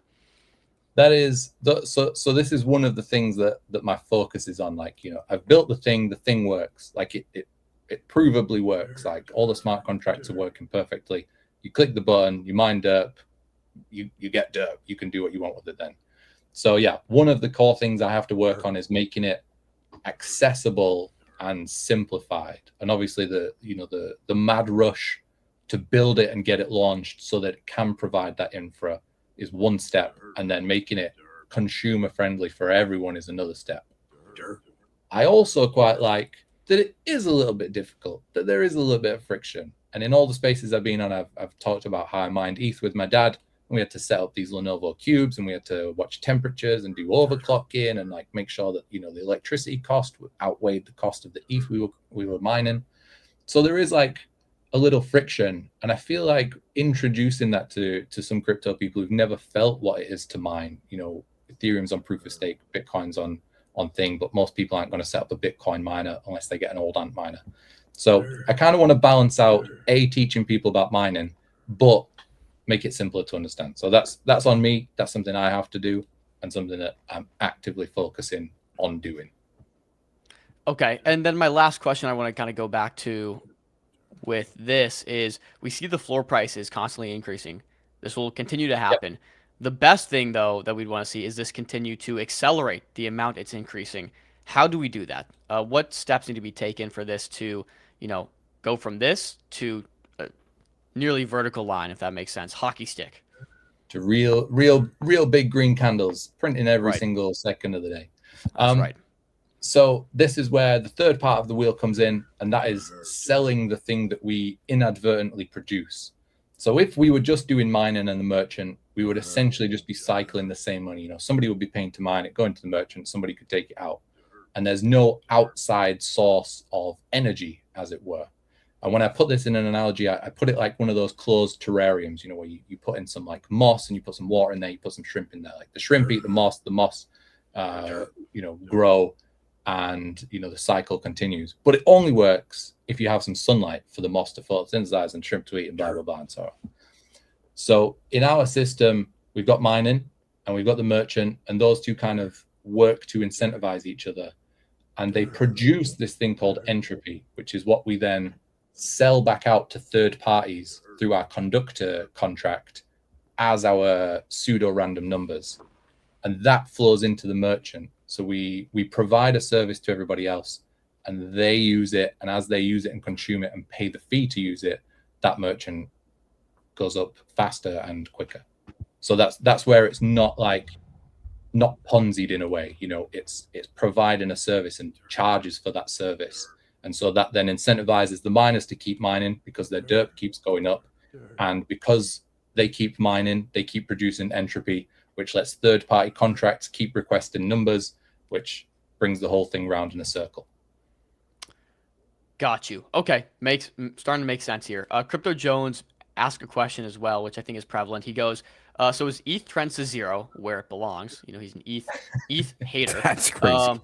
No, but realistically, there's a lot of people that are in this camp as well. I don't believe ETH should have any value attributed to it. But so if ETH starts trending to zero, does that mean DERP will go with it? Yeah, maybe generally what happens in that case. Also, you're paired with Ape in the other case here. So yeah, so yeah, I mean, but that's the opposite of a champagne problem, right? If ETH goes to zero, then I think derp mining might be the least of our problems. I think that would crush a whole ton of things more, rather than some guys from Apechain mining some coin called derp on the internet.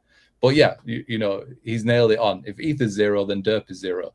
But conversely, if ETH is $10,000, then derp is 5 times what it is right now. So it goes both ways. And I don't think Ethereum's, I don't think it's going to go. It's kind of underpinning so much stuff. It's underpinning the Robinhood chain.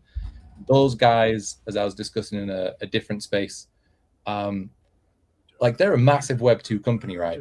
They're just making bags every day off of people on the App Store buying and trading stocks. They had no reason, as far as I can see, other than profit and new consumers, to make a blockchain and run it on ETH via layer 2 using Arbitrum. So yeah, there's lots of things running on it and betting on ETH surviving. So you kind of have to just bet with Ethereum surviving. And if Ethereum does go to zero, then we've all got much bigger problems. That's the best explanation I can give. Fair enough. Anything I'm missing that you want to cover here, just on this mechanism? I think you said we were maybe 50% of the way done.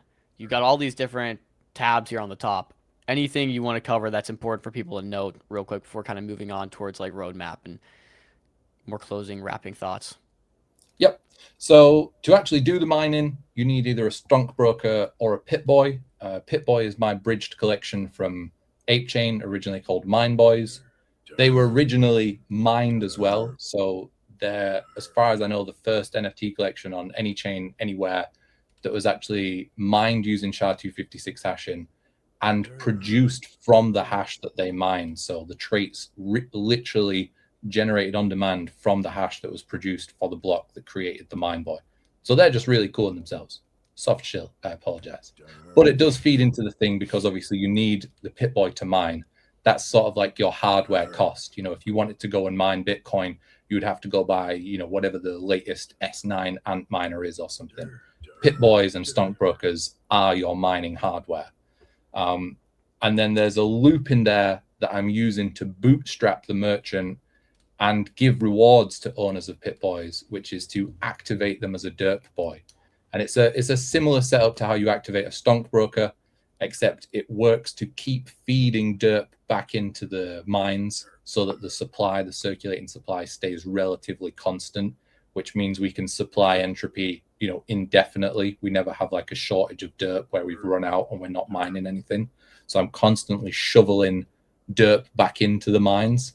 And when you activate a derp boy, you get a benefit of receiving a share of royalties from from pit boys. So it's set at 10% royalties every time that accrues. Anybody can crank the contract. Cranking it just means like clicking the button, doing the gas to actually distribute all those royalties out. And that's one of the sort of ancillary side flywheels, the bolt-ons, that's helping to bootstrap that merchant floor to get us up to that 50 ETH as a first rung, and then onwards to 500 ETH. And how should people think about inflation for the derp token? Inflation or disinflation in terms of like the emission schedule and how much is being emitted from miners? Is this a disinflationary protocol or an inflationary protocol? So it's a cyclical protocol. So people have asked me, like, can we burn some derp? You know, like if we deflate the token, you know, on the supply, circulating supply, then price go up, and degens love price go up. You know, that's the method that lots of things use. We saw it with Token Works. You know, their Punkster, it buys the token, burns the token, price of the token goes up. Stonk Brokers is doing something similar, except it locks Stonk Brokers up so that other people can't activate them. In this thing, we don't want to burn our token.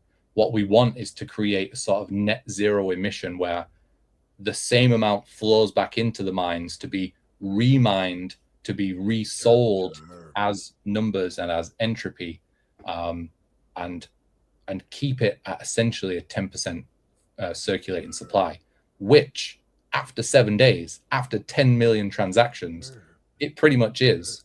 And if you look at the pit tab, the green mine has gone down. So that started off with 75% of total supply.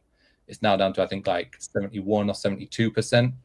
And the blue mine, where I'm channeling most of it back in, because I want to bootstrap the price of ApeCoin as well, because, you know, ApeCoin is my home, ApeChain is my home. That's where I came from. I'm supporting my own chain, as it were. That's getting more derp back into it. It's pit tab. It's the first tab after the main branding. Yeah. Although you have to connect wallet to see the two things. So yeah, the blue mine started off with 15% of total supply, and it's up to like 16, maybe touching 17% now, if I check on my own screen. Yeah, 16.59%. So net emissions so far is pretty much zero. 10 million transactions, 2.15 million shifts, 21,000 certified prints done, and all these people mining, you know, like 14, 15,000 mining slots or miners activated. And so far, you've done less than 1%. You've emitted less than 1% extra from both mines. So if I can keep that cycle going, and that's sort of like tier 2 of my goal. So like number 1 is make it simpler and more easy to understand and get involved with. Number 2 is I'm sort of your adversary. You're the miners, and it's my goal to keep shoveling dirt back in as fast as you take it out, so that we keep the system running. And it's kind of a fun game in my head. Like, I keep having to come up with like new ways. I'm like, these degens are mining too fast. Like, they're clicking the buttons too quickly. I need to put more back in. So I'm constantly like, I'm looking for partnerships. I'm looking to potentially white label other mines that then brings us more entropy to the conductor. So our conductor gets faster and it issues numbers faster, which can be consumed faster and paid for better. And yeah, ways of locking up more supply of derp, essentially. Very cool. I think you kind of just covered a bit of the roadmap question I was going to ask next. That'll be my final question, though. My wrapping question here would be your wrapping thoughts, closing thoughts on just roadmap, where you're headed. And I think you covered some of that, but anything you didn't maybe mention there that you want to leave the people with? Yeah, so I mean, the key part of it that is the product that we're selling is the random numbers, pseudo random numbers. I say it just because, you know, technically they're disordered numbers, but yeah. So that's probably the third part of the thing is, you know, number 2 is locking derp and keeping it cycling. Number 1 is make it simpler and easier for any consumer to come on and do some mining and run it in their browser. And number 3 is either find or create partners to consume the numbers. So I'm using my 8chain connections, all the devs I've made friends with there, and even like some of the ApeCode team, and like trying to work out like where can we bring new products that consume the entropy, that consume the numbers, which then funds the merchant and flywheel of derp. So that's my roadmap is find people, find devs, similar to Simple Farmer in a way. He's finding people that you know, and he said in a space the other day, like battle tested, hardened devs that can launch something and run it themselves and don't need the kind of hand holding. So I'm trying to do the same, but for somebody who can build games of chance or a real world gacha game and things like that, or even something we've not thought of yet. You know, like I'm using examples of things that have been done, but it just takes someone with a little bit of creativity to just go, oh, these numbers, I could use them for this, or this entropy, I could use them for this. Sure. That's my roadmap. Like those are my goals as a founder, those 3 things. I love it. Well, Mac, we appreciate you. I got 2 community questions here to spitfire at you real quick before you go. Darth Infrel asks, is there any consistent demand for VRN generated by derp? Yep. So at the moment, there are 2 things that are consuming the conductor. One is the broker box by Simple Farmer and Stonkbroker, and I don't think there's any alpha in it. I'm pretty sure he's planning to use it in other aspects of Stonkbroker and Clutch. He's already floated ideas out in different spaces and to me as well. And then the other one is Friends. I think they're called Friends with Assets. They're just, you know, their own project. They started up. They saw the documents, and because it's all permissionless on chain, they actually started using it before I'd even seen who they were. I just saw that the conductor was being asked for random numbers. They went on the site, they read the docs, they chucked them in a smart contract, and they started printing. So yeah, 2 consumers already, and I've got one. I had a good call this morning with some guys who build games and know their smart contracts, the like ways of building smart contract games, of chance games. So hopefully bringing them on board. I think Simple Farmer's got another group of developers that build games on chain that are potentially looking to use it. And yeah, if it comes to it, I'm a prolific builder. I love building shit, so I'll just build it myself if nobody else builds it. There you go. And the example is already on the website, so that's probably the only tab we didn't cover was the Bones tab. And Bones tab is just a proof of concept game that uses the conductor, and it's just a dice rolling game. You bet high, you bet low, or you bet straight down the middle on 7, and it will bet against you in derp. And it also got seeded with 1% of total supply. So it's got a big bankroll for you to play those games with, and you can try and get yourself some extra derp, or you can lose it to me, but it's not really me, it's to the Bones game. And it will also shovel that derp back into the mines as well. It's one of the places where the cycling continues. Got you. And you mentioned FOA. Is that Fake World Assets you were talking about? Just to confirm. No, I think they're a knockoff. I don't know a derivative, inspired by, and that's on Robinhood chain. I think they're called Friends with Assets. I think they've come up with their own term, and I think they've got some Pit Boys in there. They got some other Robinhood chain NFTs in there. So, you know, similar concept though. Yeah, I think it's pretty much the same thing. Okay. Very, very cool. One more question from Jesse. He asks, are there any other companies, and you kind of talked about this a little bit earlier, are there any other companies who produce entropy as a byproduct that could start to sell it / any competitors? No, nobody's made this thing before. This is like all entirely bespoke. There are people who produce random numbers, such as Chainlink, and I would, you know, bet on it that they will be deploying on Robinhood. The thing that I would say helps us as derp is the sort of decentralized mob of miners who want to protect their bags, right? So I would put it to the miners and the community of Robinhood at large to almost boycott it. You know, why would you pay for a number from a centralized company who's essentially just extracting versus paying for a random number from 300 and counting miners who provide that same service? It's the spirit of crypto, you know, decentralized cryptography, and it does both of those things natively. So we will face competitors, and it's my job to make our service faster and better than theirs. And like, that sounds like a lofty goal, right, for a guy with a wizard behind him. But you know, I have to battle Chainlink, and that's kind of like, it's kind of a fun thing to think of. And there you go. I think we have it.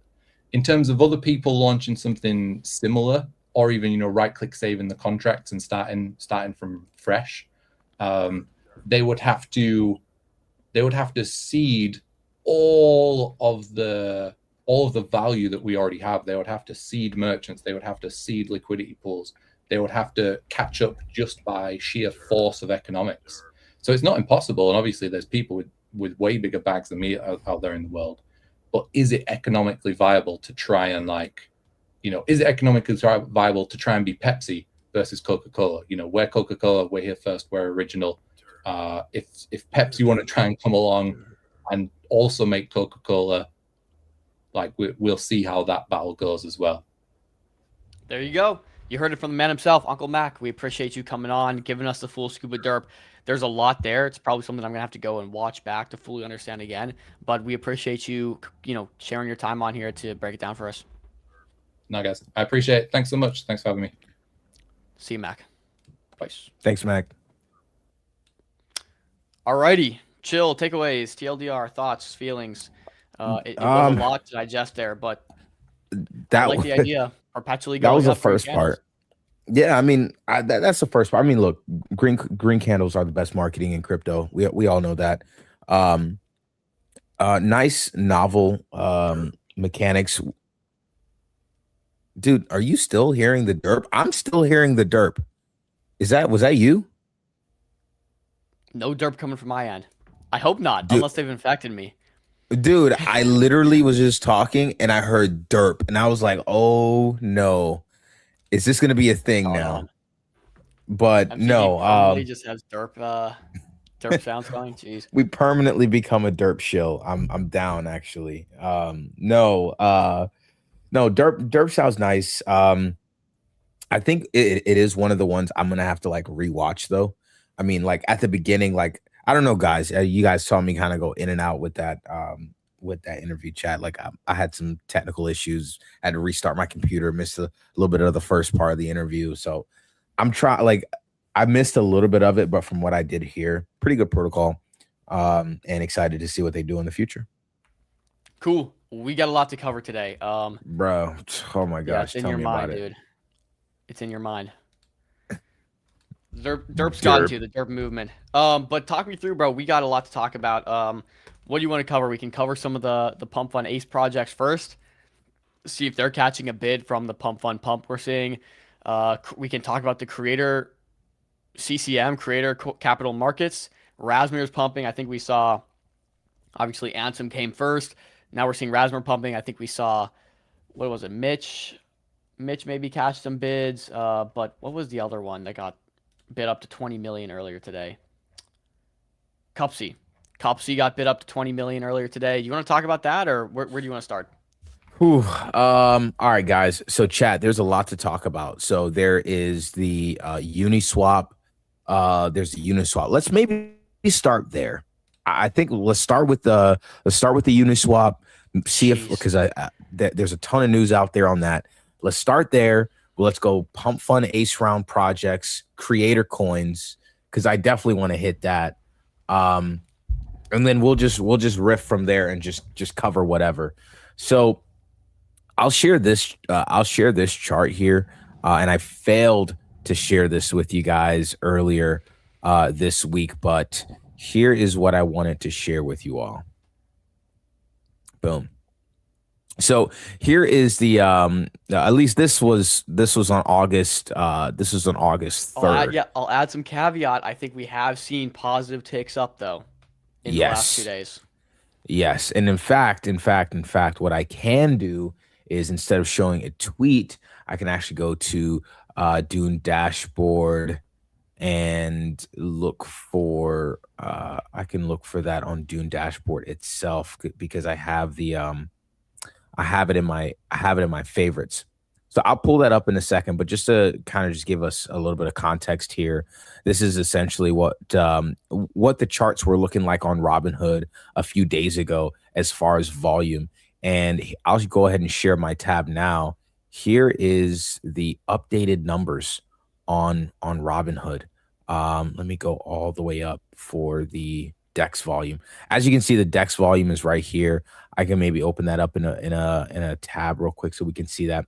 But here's the DEX volume. It essentially is still going down a little bit. I mean, it's still Higher in lows. that like down that, it's going down that in a downtrend. Hasn't broken the trend just yet. But yeah, I mean, at the end of the day, it does look like it could be in the early stages of a reversal, and it could be, in my opinion, it could be driven by this entire wave of activity that Uniswap is driving on Robinhood. I mean, I know you guys know that we've talked about the entire Frong thesis. Let me actually show you guys something real quick because this actually I mean, and yeah, we here were supposed to is get some more information on this. Here it is. And so my question before this, I didn't know if it was going to launch by the time we got off stream, but my question before this was going to be, is Uniswap going to create competitors to Pawns, who's already doing a ton of volume on the Uniswap chain, or not the Uniswap chain, on the Uniswap protocol, or are they going to create an aggregator? Like that was the big question. There was a great tweet I saw from someone talking about why he thinks they'll create an aggregator rather than a competitor, and I wanted to get your thoughts. And maybe the answer's already been revealed here, but yeah. I don't think the answer is revealed quite yet. I mean, this is just and this is bullish for our Frong thesis as well. So they just changed the PFP earlier today, maybe about like 2 hours ago, just before we started stream. Then we also saw that the Uniswap founder Hayden, he actually came out kind of saying, hey guys, look, I'm gonna need, he said, gonna need about another hour. Your patience is appreciated. So we see that they've kind of come out, they've confirmed this whole frog like meme meta, I guess, is what, I don't know exactly what we're calling this meta, but as soon as they changed the PFP, look what happened to Frong. We talked about the Frong thesis, all the way down here at about 2 million market cap. It was actually a little bit earlier. It's on Friday. So it was even like back here, I believe. So we talked about the Frong thesis on Friday. We told you guys, pretty much gave you guys a full breakdown. And now we're starting to see kind of the thesis starting to play out, obviously with the branding behind this trade pools product. We don't know exactly what that product will be just yet. All we do know is kind of the branding and the nature behind it. Even if you go to pools.trade, it now says deploying. It now says deploying instead of the countdown. So they're actively deploying this. I'm sure we'll find out here very soon exactly Maybe what before the all of stream this even entails. ends. I think before the stream ends. And honestly, that was a total title miss by me as well. I should have started the title with Uniswap dropping soon. But it's all good. But Well, yeah. here on this note though, what do you think about this? The Red Wizard put out this tweet, and I don't know. I agree with it. He said, my thesis is Uniswap has been bull posting pawns. Why would they turn around a few days later and release a competitor? I don't think that they are. I think pools.trade is pawns related / tied, and thus the delay on pawns V2, pawns, index, and Cashcat will be top 3 on Robinhood. And this is a basket we've talked about largely, those 3 individual ones right there. Cashcat has been performing very well. Index has been, I think, outperforming general broader Robinhood ecosystem recently. Pawns now has been down down since I guess a lot of this FUD, if you will, and scares around the competitors have been coming out. Now it's at 15 million. It's become very appetizing as a potential buy here. What do you think, Chill? I mean, do you give credence to this the Red Wizards tweet here talking about, it's not going to be a competitor because why would they compete with something that they were bull posting the day before? Yeah, I mean, look, I've seen Uniswap actually come out and be very supportive of a lot of like different players on Robinhood. We saw them comment under and support long.xyz. We saw them comment and support Pawns. So we're seeing them engage with different players within the ecosystem. I'm not sure what they do if they choose to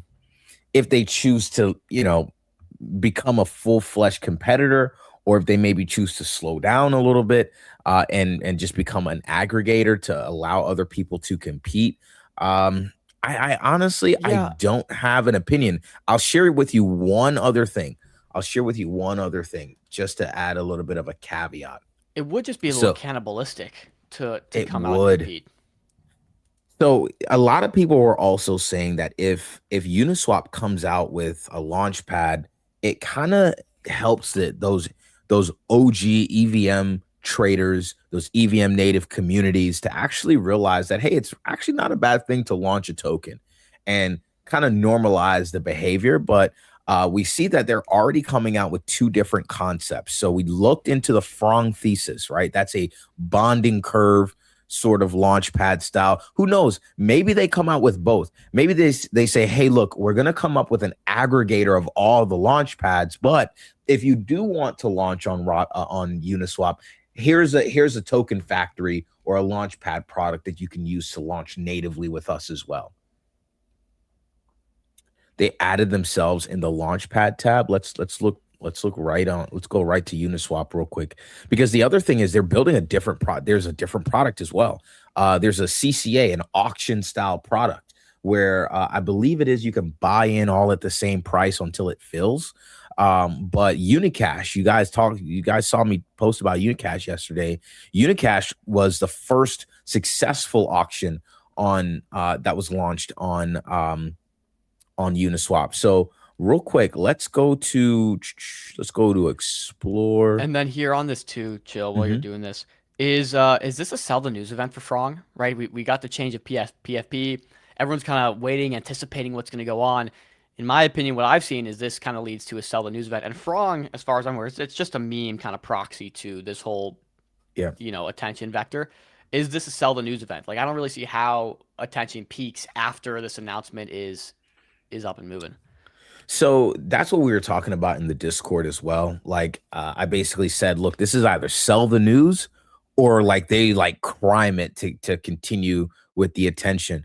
I mean, maybe there's also a scenario where, where we kind of climb a wall of worry with Frong, because we've seen that the Uniswap team isn't very shy about soft shilling this. But in my opinion, I agree with Crypto Jones. I am of the belief that this could be a sell the news. And I'll say that only for this reason. Every single Uniswap lore token is up off the bottom. And I'll share you a chart. I'll share with you a chart that shows exactly why I think that. Let me show you guys a chart real quick. Let me see here. Yeah, and while you're searching for that, I tend to think that this will age really well as a sell the news event. I think you sell here, above 11 million, it hit 14 million. If you sell 11, 13, 12 million, I think that'll age really well. And actually, if you take a barbell approach to it, where you're short Frong or you're selling Frong and you're buying Pawns, I think will age very well. Because I do think this is kind of peak fear right now for Pawns, which is trading at 14.3 million, despite being, I mean, the price to earnings ratio on this, they're doing 80% buybacks into the token, is like a 0.8 or something. It's not even 1%. There's not only not a premium on the price to earnings, there is a, it's the opposite effect. And of course, that's people factoring in that revenues are going to kind of dry up. But I do think the barbell here is selling Frong, or whatever it is, and buying pawns. I think that's kind of your interesting barbell here. I think fear is potentially a bit overblown for the leading launch pad on Robinhood. Now, I will say there hasn't really been any runners that have come sustained from pawns, but still, from a revenue perspective, it's the leader. But chill, you got that chart? Yeah, so here's a chart, right? So we've been talking about these lore tokens quite a bit on Uniswap, and we have talked about Unifrog, Frong. We've talked about Unicash. There are, and when you dig in, you realize like, wow, like there someone has been launching like several of these tokens. There's Chowder, and there's also this token called Trash. This token called Trash was, another one of those early tokens that were launched and has, some sort of like loose ties, maybe confirmed ties on chain to some of the kind of infrastructure level stuff that was going on. So who knows, maybe someone was testing out a feature, something like that. People are treating this with, the traders anyway are treating this like it has like real links. But I say all of that to say this just went from 27K to 457K. So that was about a 15x off the bottom for this Trash token. So what makes that important? Well, every token in this meta is up. You look at Trash up 15%. I mean 15x. You look at Unicash, it went up like 5 or 6x, maybe even more than that, 5 or 6x for my call, but off the bottom, likely 10x or more. You look at Frong. Frong was, went up like crazy. We're talking from, 2 to 15 mil from my personal, call there on Friday, went from 2 to 15 mil. But even before that, all these charts are like up and to the right. So at a certain point, like I have to ask myself, where are the next buyers coming from? If every chart is already at all-time highs, like where's the next buyer going to come from? Where's the liquidity coming from? Who's going to be the next buyer? And I'm not trying to FUD the entire narrative, but especially after the news drops, kind of what would be the significance of some of these tokens? That's something that we also have to ask ourselves a little bit. I think the one thing that I'm going to wait for though is the official news. We don't know what type of product they're building. We don't know exactly what the implications will be for the tokens. I do lean towards a sell the news, but I need the news to come out first. Yeah. Yeah. I mean, I think you hedged some of it. Because everyone's waiting for the news to come out. But here's the thing, like, again, I mean, look at this. This token went over the last 3 hours, has gone 15x off the bottom. It just becomes one of those things where, maybe you do miss an opportunity or two, but that does save you some downside. So maybe there's that. Yeah, when I think through it, I generally think like the risk to reward right now for pawns still remains the strongest because I mean you have two options, like either Uniswap releases a competitor, and that's seemingly been priced in already, just based on the price that pawns is trading at compared to its revenue and earnings. It's just like it's very disconnected, and so I think the worst case has been kind of priced in for pawns, which would be Uniswap launching a competitor, their partnership, their relationship, their support's kind of, thrown to the wayside, whatever.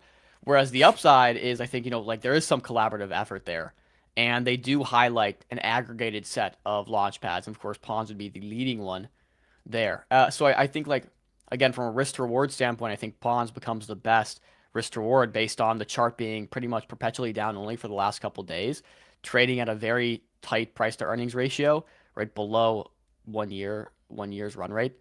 And potentially this even being a strengthening partnership for pawns, whereas everyone's currently pricing it in as a competitive partnership or competitive relationship. So I don't know. That's when I see our risk to reward standpoint, I think for me it screams pawns. But only time will tell, I guess. Yeah, I'm looking to see like what exactly they I'm looking to see what exactly they come out with. What do they drop? I'm trying to see if I can find any clues as to what they could come out with next. I'm not really seeing anything just yet.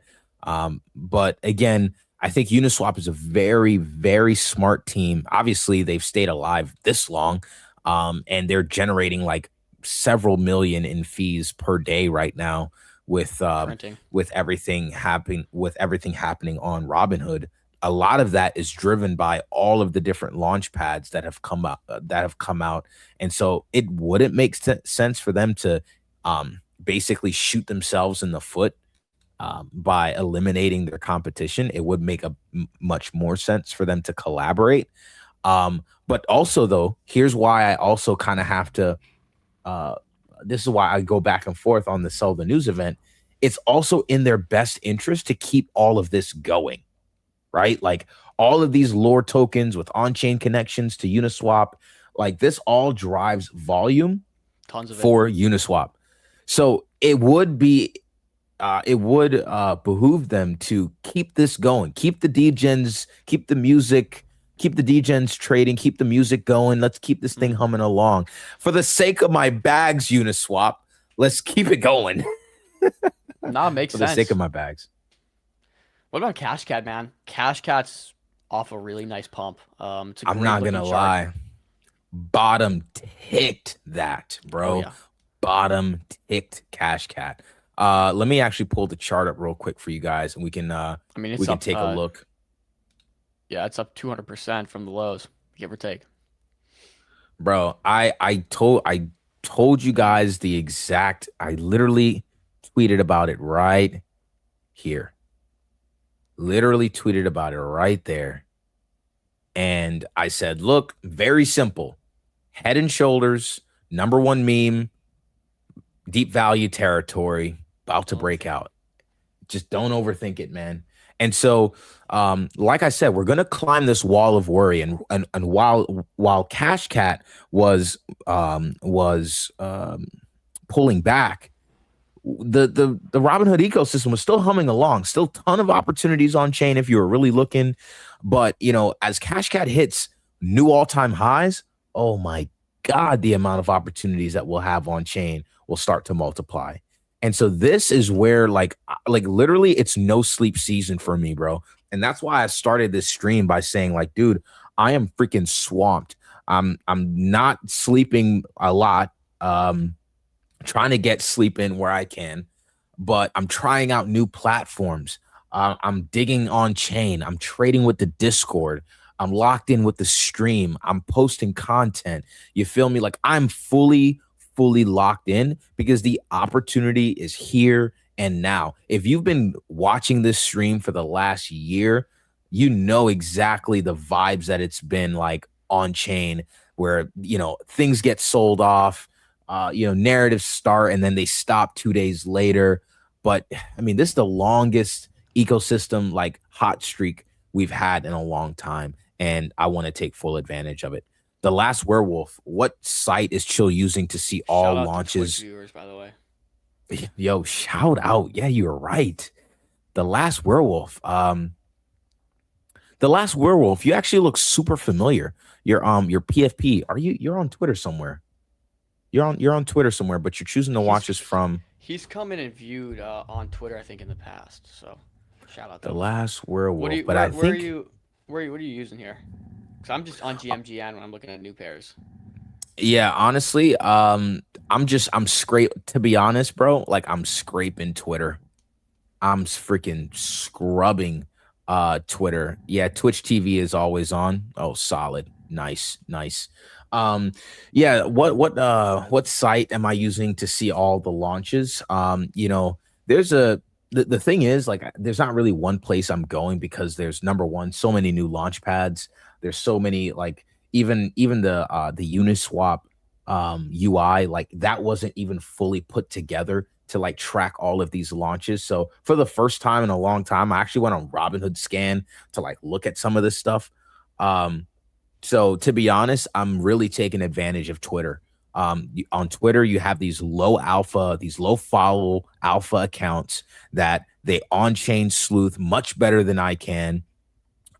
They do all, and they have, to be honest, they have more time than I do to kind of look into some of these things. So I'm constantly scanning Twitter, constantly. If I see a project that I like, I'm looking at it, but then I'm also looking at, okay, if someone called this early, what else are they doing right now? What else are they looking into? And like, I just tend to like stumble on these narratives, but honestly, like Twitter is like, literally, it's so positive, EV, to number one, just have a list of people that you follow, and number two, being able to kind of spot, people that, kind of have alpha or have an edge, whether it's on-chain sleuthing, whether it's some sort of like insider knowledge, or like or whether they're just on a hot streak because there's an edge that they've developed. Like, you leverage all of that you can find on CT for your own gain. And that's what I've been doing, because there's not just one place where I can go and see all of the launches. And even if you do, it's just a bunch of slop and noise on some of these like terminals with the trenches tab. It's a ton of noise. You gotta so the way I filter through it, man, is I like going on CT. That's like, honestly, that's what I've done for years. I'll give you guys the alpha. I'll give you guys the alpha. So here's what you do. You go on CT. You follow some accounts that have actually been doing really solid work, right? Really good research, really good TA, market analysis. It might not even have to do with projects. Perhaps it's more of like a narrative breakdown or what have you. There's FOMO as well, is a new part of this signal. There's a lot of FOMO high signal stuff going on. So some people don't like it, but FOMO is good for like there's high signal like FOMO. What? The high signal FOMO. What are you talking about, bro? Signals on FOMO that are high signal. Yeah, let's say that. But yeah, you go on CT. Here's the edge. Here's what you do to kind of help you develop an edge in finding alpha. You go on CT, you find someone that's doing really well. They're making good calls, doing really good research. Make sure you know what your own strengths are. For me, my strengths are TA, and my strengths are being able to research protocols and figuring out the kind of attention economics that are going on. How are people valuing things? That's kind of where my edge is. But I know my edge isn't, for example, on-chain sleuthing. And so as I'm like looking on Twitter, I'm looking for things. I'm not on the For You page. I am on a list that I have made of accounts that I've scanned over and over and over.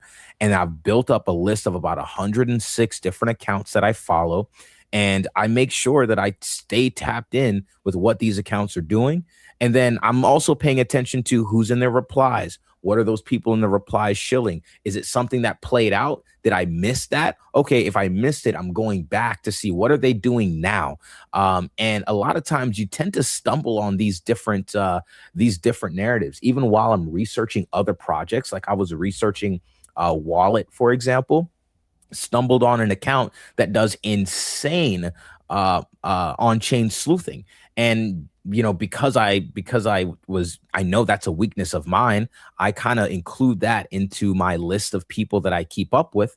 And that's how I found, stuff like Woof. That's how I found Frong a little bit before him. But, that's just how you aggregate all this data. It's all free value on Twitter. And if you can really put it together in a list that works for you, it can prove really valuable. And you can end up skipping the high noise trenches part of the terminal and go straight to the meat and potatoes and the alpha that can actually help you print.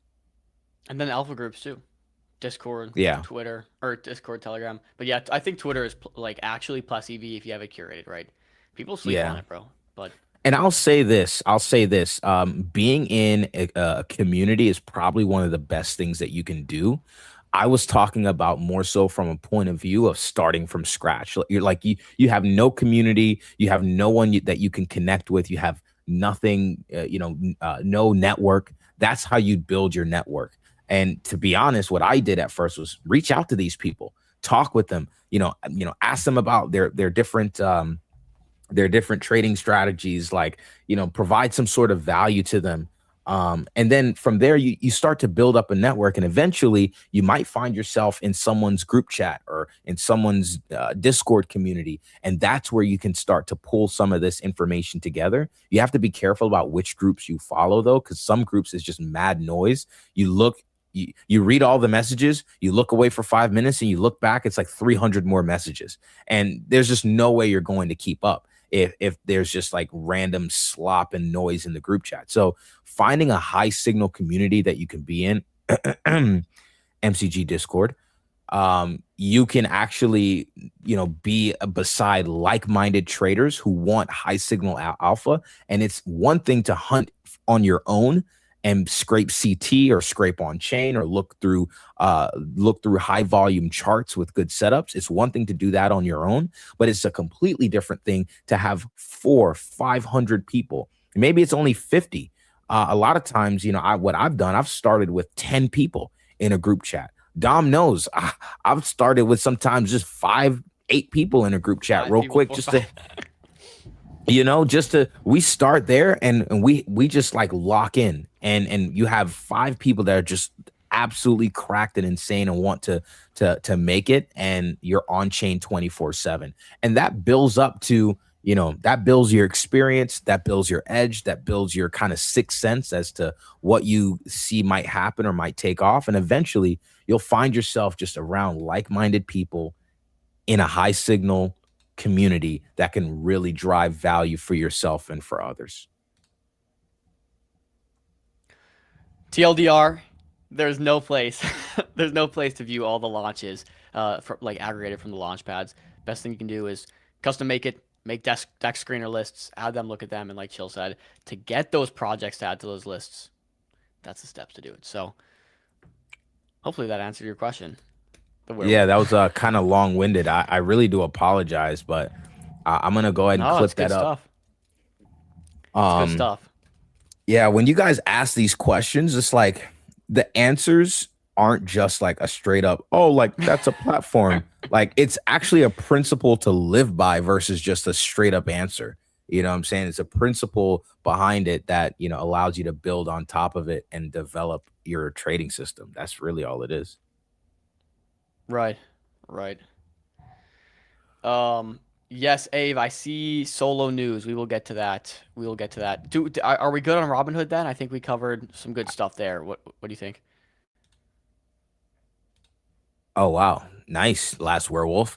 Thanks. Answer my question. Was able to go through Chill and Dom's X list earlier, but y'all have a ton of list. Any particular list y'all recommend?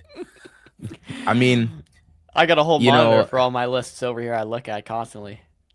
Yeah, that's same. So I have 3 monitors in my setup. And one is straight for comms, Discord communities, and Twitter. Another is for TA trading. So I have my trading view, my terminals, and then another is just for Telegram itself. Like, because Telegram on its own is just like a lot to manage. But yeah, I mean, I would say just do this. Start with both lists, right? Go through those lists every single day. Literally just put the trading aside, sit down for like an hour or two, go through each list the last 24 hours. Anything that you find of value, tag that account and make your own list. And then from there, build it up. People that interact with that list. Sometimes people on the people that you track, maybe they say, hey, I like this guy. He's a really good Chad. And then you can add someone to your list, right? Like do that. But it's going to take time to develop that edge. It's not going to be like, hey, bro, like follow these people and you'll instantly make money. Takes a lot of time, a lot of custom curation. Best thing you do though, my gems list, my gem enthusiast list is the one I look for just for high signal. All those traders are freaking great or provide a lot of value. Yeah, I got my Chads list. 106 is my limit. I curate that list. I curate that list every single day, every single week. If there's a new account that I like, I put it on the list. If it loses value, I take it off the list. I always try to go back through the last 24 hours of posts. I can only do that for about 106 accounts. And so That's my top 100 right there. But yeah, Discord link doesn't work. It ain't gonna. It ain't gonna. It ain't gonna. All right, we tried to tell you guys, man, 2-3 months of shilling our Discord. But here's how you get it. Your mom won. Your mom won. Oh, shoot. My mom won? What? What'd she All right, win? so your mom won a link to the Discord because she was active in the MCG chat every single stream. That's how you get the Discord. That's how your mom got the Discord link. That's how you'll get the Discord link. And Your we've mom already brought a ton of value, pretty much. That's it. Your mom I'm not, that's going to sound crazy. She just so heavily supported MCG. That's what she did. That's what she did. Your mom is the MCG support system. And that's your how mom she is got a to the Chad. Discord. Yeah. Yeah. But Just, okay, cool. Stick around. Prove some value out and we'll get you in. I mean, are you making good calls? Are you keeping, are you on the pulse of what's hot, what's not? Are you, supporting MCG and the community and like the growth and vision we have here? That's all you got to do. Yeah. I think that's pretty much it for. I mean, we got stuff that we can cover, but I mean, we'll just leave that for now. We covered Cash Cat. We covered AI is breaking. Oh my gosh, Meowshi, let's go. We talked about Meowshi the other day. This is the Sushi Swap's kind of supposed main runner. The founder of Sushi Swap. It has been kind of like soft shilling this coin, and it was looking like it was dying off yesterday with all the hype around the Robinhood like tokens. But it seems there's a bit of a rotation. Maybe there's a start here. Revival. We'll see. But this is looking good. Definitely a revival. We'll see how this pans out. AI, by the way, I told you guys, bottom. This thing is actually cooking. So I think this goes to all-time highs. I'm not even gonna lie to you. I think it is a slow cook though. So if you plan on holding, I feel like this is a one that like is a longer term hold. But that one is breaking out.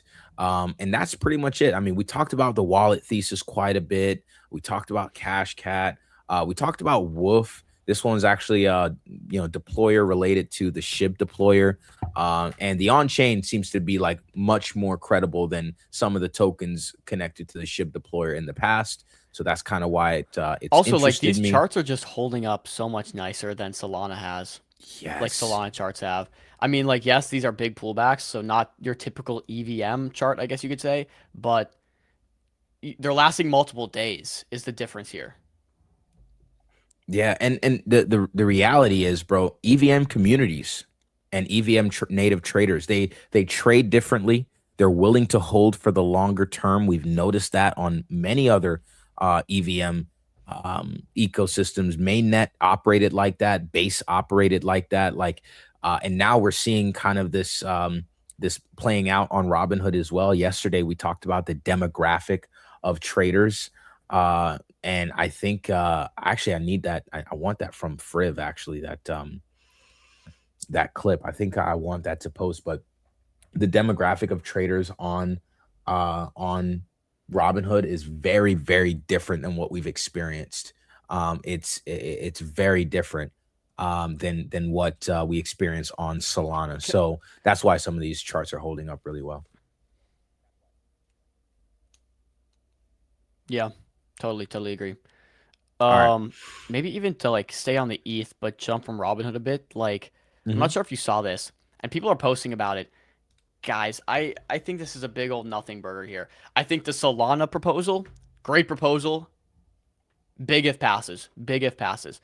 This one is more of a nothing burn. New EIP, tapered issuance burn. We just submitted an EIP to Ethereum EIPs, a minimal market-driven fix to Ethereum's issuance policy, removing the incentive for stake growth beyond 50% of ETH supply.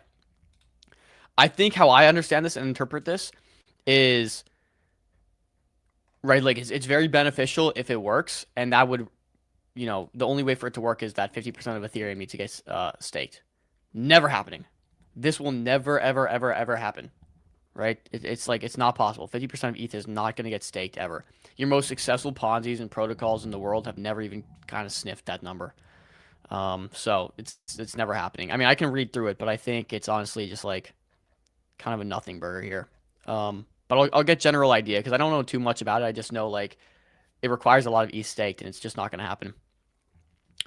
Problem being, Ethereum staking ratio passed 1/3 of supply in April 2026 and climbs every month.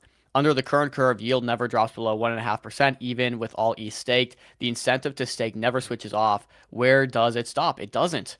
If we do nothing, the validator entry queue is saturated at max churn, adding 1.75 million ETH a month. The worst case projection built for conservative assumptions by January 1st, 2028, blah, blah, blah, blah.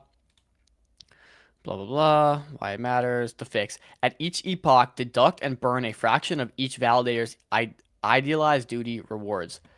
The burn fraction rises from 0 to 100% at a fixed saturation balance, half the supply. Net staking yield tapers linearly to 0 at a 50% staking ratio. Net staking yield tapers linearly at 0, right? So this is for like inflation stuff. Again, it's not happening. We're never getting to 50%. So I'm not sure if you guys saw this. You're like, this is great for Ethereum. It's absolutely meaningless. Absolutely meaningless. So yeah, just wanted to cover that real quick since we were on Ethereum before jumping to Solana. But anything else on EVM you want to cover? Jesus, Frong just crossed like 15 mil or something. Yeah, Frong is new all-time highs. Jeez. I mean, shout out the boys. Yeah, here's the chart here. New all-time highs. This was just pulling back not too long ago while we were talking. Yeah, I'm personally selling into this pump. Here at 15 million for Frong. Looks like Frong is a launch pad. Whoa. Pause everything. Announced? Pause everything. Let's see. I'm going straight to the Uniswap Twitter account. Pools.trade. That's crazy. So Uniswap launched a competitor to the other launch pads on there. I just like, I feel like the margins there. I'm not seeing anything on Uniswap. I'm going to the pools.trade website. There's not seeing anything somewhere there. I'm looking at pools. Let's see here. Looking at pools. No posts on pools. I just don't really understand like them launching a launch pad. What happens there? Like, how do their margins really even improve? Their margins are already great from other people's launch pads. Like, I guess they get a little bit extra on the taker fee side by having it be through their launch pad, but just like it feels like the margins are so small there compared to what they're already eating. Like cannibalizing your own current launch pad ecosystem doesn't sound. I would like to centralize it. Like ideally we just have like one launch pad that everyone's launching from, so I can get behind that, but oh shoot, this dude right here is funny. He said, please, Lord Hayden, announce the smallest amount of utility to Frong holders, and we will send this thing to 500 for my bags. Uniswap, send that. Yeah, I'm not seeing anything. Let's see. Frong now appears at the top of the official website under Uniswap Launchpad. All right, let's go to the Uniswap website real quick and let's just real quick see. Let's go launches. Let's go launch pads. So here's the Uniswap website. Here's the list of launch pads.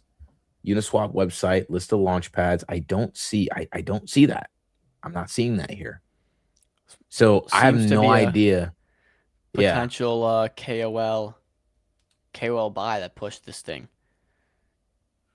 That candle was Rune throwing 100K at Frong. Oh, KOL pump. Got it. Guys, I'll say it again. I'm kind of fading this one, bro. I think it's been priced in, even if it is a launch pad. 15 mil. I gotta figure out exactly what are they doing first. I gotta figure out what the heck are they doing. But for now, let's move on. Let's move on to some other stuff. I'll let you riff. I guess last thing on this. In other news, we have seen pawns just officially buy back 25% of total supply over their life cycle. 25% has been burned, which is pretty nuts to think about. I thought you meant in one go. I was like, what the heck? Nah. Here's their Dune dashboard. But like also freaking nutty to think that Ponce has bought back 20 and burned 20%, 25% of all outstanding supply in like, what has it been, 3 weeks? That's pretty crazy. That's actually nuts. Yeah, I mean, and the fees are upticking here. We can see volume is back to ticking up or on the upswing. Tokens burnt, yeah, 250 million. 25% of supply. That's pretty crazy. I don't know. Do they have a treasury that they have? Total protocol revenue, 2,793,000. Total. Yeah, I don't know. Just to close this off, just wanted to show that chart. But sitting back waiting for the liquidity black hole to buy the gems that pull back. That's always a good play. All right, maybe I jump to pump real quick. Just quickly go over this, and then we can talk through maybe ace round pump fund hackathon winners and just see how they're reacting and get some general thoughts there. Austin Barrick, great follow, by the way. One that's well worth it. We're talking about curating a list. This guy's a great analytical, fundamental trader. Pump token holders revenue hit $815,000 yesterday. Annualized token holder revenue based on past week is now $242 million. And I would assume this holder revenue is buybacks, is what he's referring to here. Right? So they did maybe $1.6 million revenue yesterday. Half of that went to buybacks. Annualized token holder revenue based on the past week is now up to $242 million. Assuming a 10x multiple on token holder revenue to circulating market cap, reasonable in my opinion, since this is still reasonable in my opinion, since that is both still well below camps and equates to a still very healthy 10% buyback yield. That would equate to a lot of equates here. Equate to pump price of, which is 144% above current price. I think people are underestimating how under-owned pump is and flows it will get if it as it transitions from a hated asset to an asset that falls under the need to own bucket. I agree. I think like the buybacks are great, but I think this is generally what actually pumps pump is the sentiment shift we're seeing undergo right now, which is we hate pump to this is going to be, you know, the leader for any sort of volume that comes back to the market, and like it's a must-own bucket of tokens. That's the thesis. Gum also made a good point here. He goes, agreed, I mentioned in the past, but this is an asset that everyone agrees is a need to own in the bull market, but no one will buy it before conditions are primed, right? So you do have to kind of like jump the curve here and get in before conditions are primed, or as you see them curving up in real time, like we see here from Austin's post, right? Clearly curving up. So again, pump TLDR, we've been banging the drums on it pretty heavily here. With that said, we can take it down the risk curve now. If pump picks up, do pump betas get a bid? And by pump betas, I mean it's ecosystem leaders. It's a big if. I don't know. But I would say we should at least take a quick peek at the BIP hackathon winners. All these people won $250,000 from Pump Fund. They got investments from Pump Fund, and most of them will be doing ace rounds, okay, which is basically token conversion, asset conversion, exchange or equity, whatever. It's convert your tokens to equity, safe agreements. Chilled. I know you have a list of the ace round winners. Can we pull it up and kind of see what some of their reactions look like from, I don't know, maybe this news? Got you. Let me see. What's the real product market fit for Pump though? Scammers launching tokens that are farmed by all trading bots. The flow is probably 90% minimum of the fees. Maybe. It doesn't really matter. I think it's a mid-curvy take to be like, well, lots of Pump Fund's revenues comes from pre-bond tokens or from bots that are buying it up. Like, doesn't matter where the revenue's coming from, brother. Right? If it's coming, it's coming. So I think their product market fit is it's the OG launchpad. It's the original. It revolutionized bonding curves. That's what Pump Fund did. And because they had the first mover advantage, they have stayed dominant to this day, and nobody has been able to come and sniff Pump Fund in terms of taking volume and market share. Meteora as a whole has done the best job at it, and that would be Meteora and its umbrella of different launch pads under it, right? Like the MetaDAOs. But of course, you're looking at two very different things from like a MetaDAO to a pump fund, right? It's like a prosumer versus retail conversation. So I don't know, dude. You can cut it how you want. This is going to be the mindset that a lot of people go in with the pump, and they will eventually shift that mindset as it becomes undoubtable that pump is going to continue to produce revenue. I had the same opinion. For the longest time, I took the barbell of long met short pump. Long met short pump was my barbell for the longest because I was basically saying memes aren't going to be as popular in the future. The tail end of revenue that they're making is not going to persist. It can't. It's impossible. And RWAs are going to start getting a lot of the volume. RWAs getting a lot of the volume has been true. Memes continuing to produce volume I've been wrong on that. And Pump Fund being able to sustain revenue, I've been wrong on that. For months at the peak of the bear market, they're doing $500,000 a day in buybacks, $1 million a day in revenue. At the bottom, bear market lows. So I think this is the opinion of a lot of people right now. Also, the same people that haven't been tracking the development of Pump Fund for the last couple months. So they're coming in where I was at months ago, which was this is unsustainable. The only reason Pump Fund's making money is because their tail end of assets like Fartcoin and the other major runners that are still churning volume to this day, but actually are just going to slowly diminish over time. That is just not the case. As much as I wanted to believe it, as much as lots of people want to believe it, that is not the case. Pump Fund is a cash cow.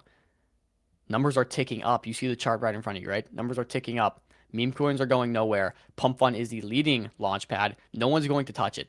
You might have people like MetaDAO come around and take that prosumer audience, take that sophisticated investor, but no one's going to touch the retail like Pump Fund. This is the truth. And we've seen people try. So let's not mid-curve it. And let's call a spade here. Pump Fund is a cash cow printing money with extremely compressed price to earnings ratios compared to all your other leaders like the Hyperliquids and the Lighters, right? So that's my TLDR. No one can dispute that. No one can dispute anything I just said right there.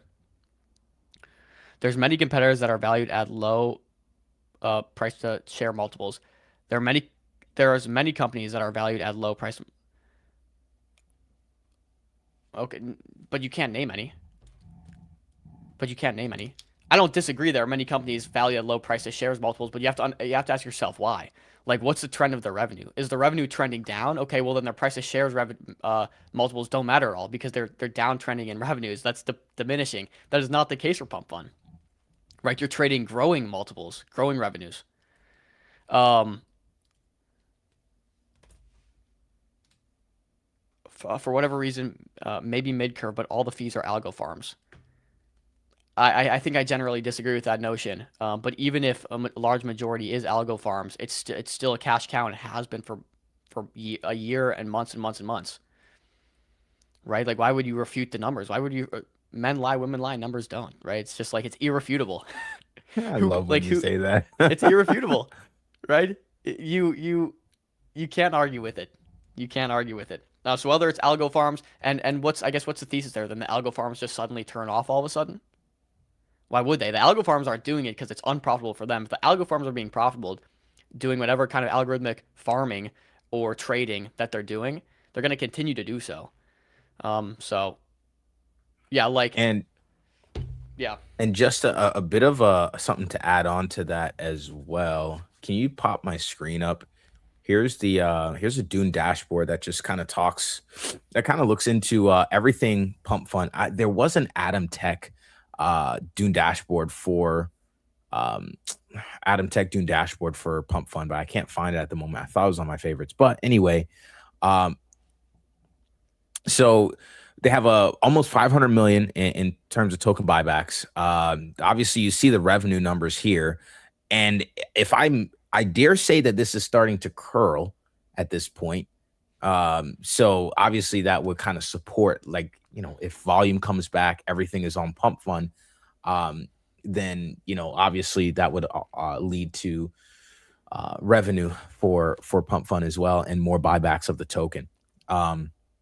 We see that buybacks also look like they're starting to tick back up a little bit as well. So yeah, I mean, I think you're absolutely right. And you can even see, look at the volume on PumpSwap over the last few weeks here has also ticked up quite a bit. The trading volume on PumpSwap. So a lot of things happening here, a lot of metrics, even active traders are ticking up as well. as you can Yes, see over Spliffy, here on the right. I guess I can agree to some extent that like the quality of revenue also determines the price to share ratio a little bit. But we're still like grossly undervalued. Even if the quality of the revenue is maybe not the same quality of revenue that Hyperliquid gets. Again, Hyperliquid's still trading at like a 15x plus premium, whereas Pump Fun's trading not even at 5, right? So again, like expecting 100-200% pump here from Pump Fun, I think is still mathematically safe to say. Even if you kind of take the multiple, the spread on that price to earning, and you assume it's lower than a lot of the other top 10 revenue generators, right? Which would be Hyperliquid. Like Collector Crypt has a really low price to share. But again, like that's just markets acting a little irrationally. Again, I was the biggest, I think anyone can tell you, bro, biggest Pump Fun critic, excuse me, of all time, man. Like I was trying to find every which way to invalidate the numbers. You know, hey, they're making all this money, but they're actually selling token on the back end. You know, these buybacks and burns aren't really happening. And that kind of like I had pie in the face when they went out and burned 25% of supply just outright, showed the TX on chain, and then committed to doing the 50% perpetually indefinitely. So Now, I don't disagree, bro. I'm dude, I've tried to hate Pump Fun. I've tried really hard. and Right, I Chill, will we've tried. say, I will say this. I will say this. We have been very vocal on these streams, but look, when the numbers show one thing and your thesis is something else, you kind of have to go with the data. You have to adjust your thinking on everything. Spliffy says, I'm not a hater, but I might be mid curving because it seems so dumb. It's algo bots farming is such a high percentage of it. Yeah, no, look, Could you show me those can numbers? I'd actually be interested to see if anyone's quantified that. no, I like look, I'm not gonna lie, like if that's the case, that's the case. But here's the thing that you still have to think about. Even if it's algo bots, that helped them to survive and generate like hundreds of thousands, if not millions of dollars in revenue throughout an entire bear market. At this point, we are now going into a bull market and have survived the most like 95% of the bear market. Maybe we have a little bit to go, but moving forward, where will people be looking? What's the dominant launch pad if you want to launch a token? It's probably Pump Fund. It's probably the lowest barrier to entry for anyone who wants to launch a token. And I'll tell you guys this. I just actually looked at this it's crazy product. It's an on-chain prop firm that actually gives like on-chain traders capital and a funded account to trade. And what happened is that prop firm only allows you to trade Pump Fund tokens.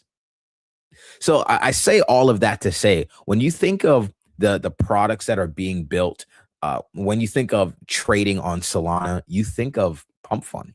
You know, whether their numbers have been held up this entire time by algo bots or not, the masses have been pump pilled. So if you're a builder and or you're not a builder, if you're a launcher and you want to come into the space, the lowest barrier to entry is Pump Fund. You want something actually like legitimate, you go to MetaDAO. You know, they'll help you actually come to market. You can raise capital. There's a bunch of transparency that you have with that. The community can be more. You can reassure the community more. But if you're literally just, hey, where can I go from 0 to 1 instantly?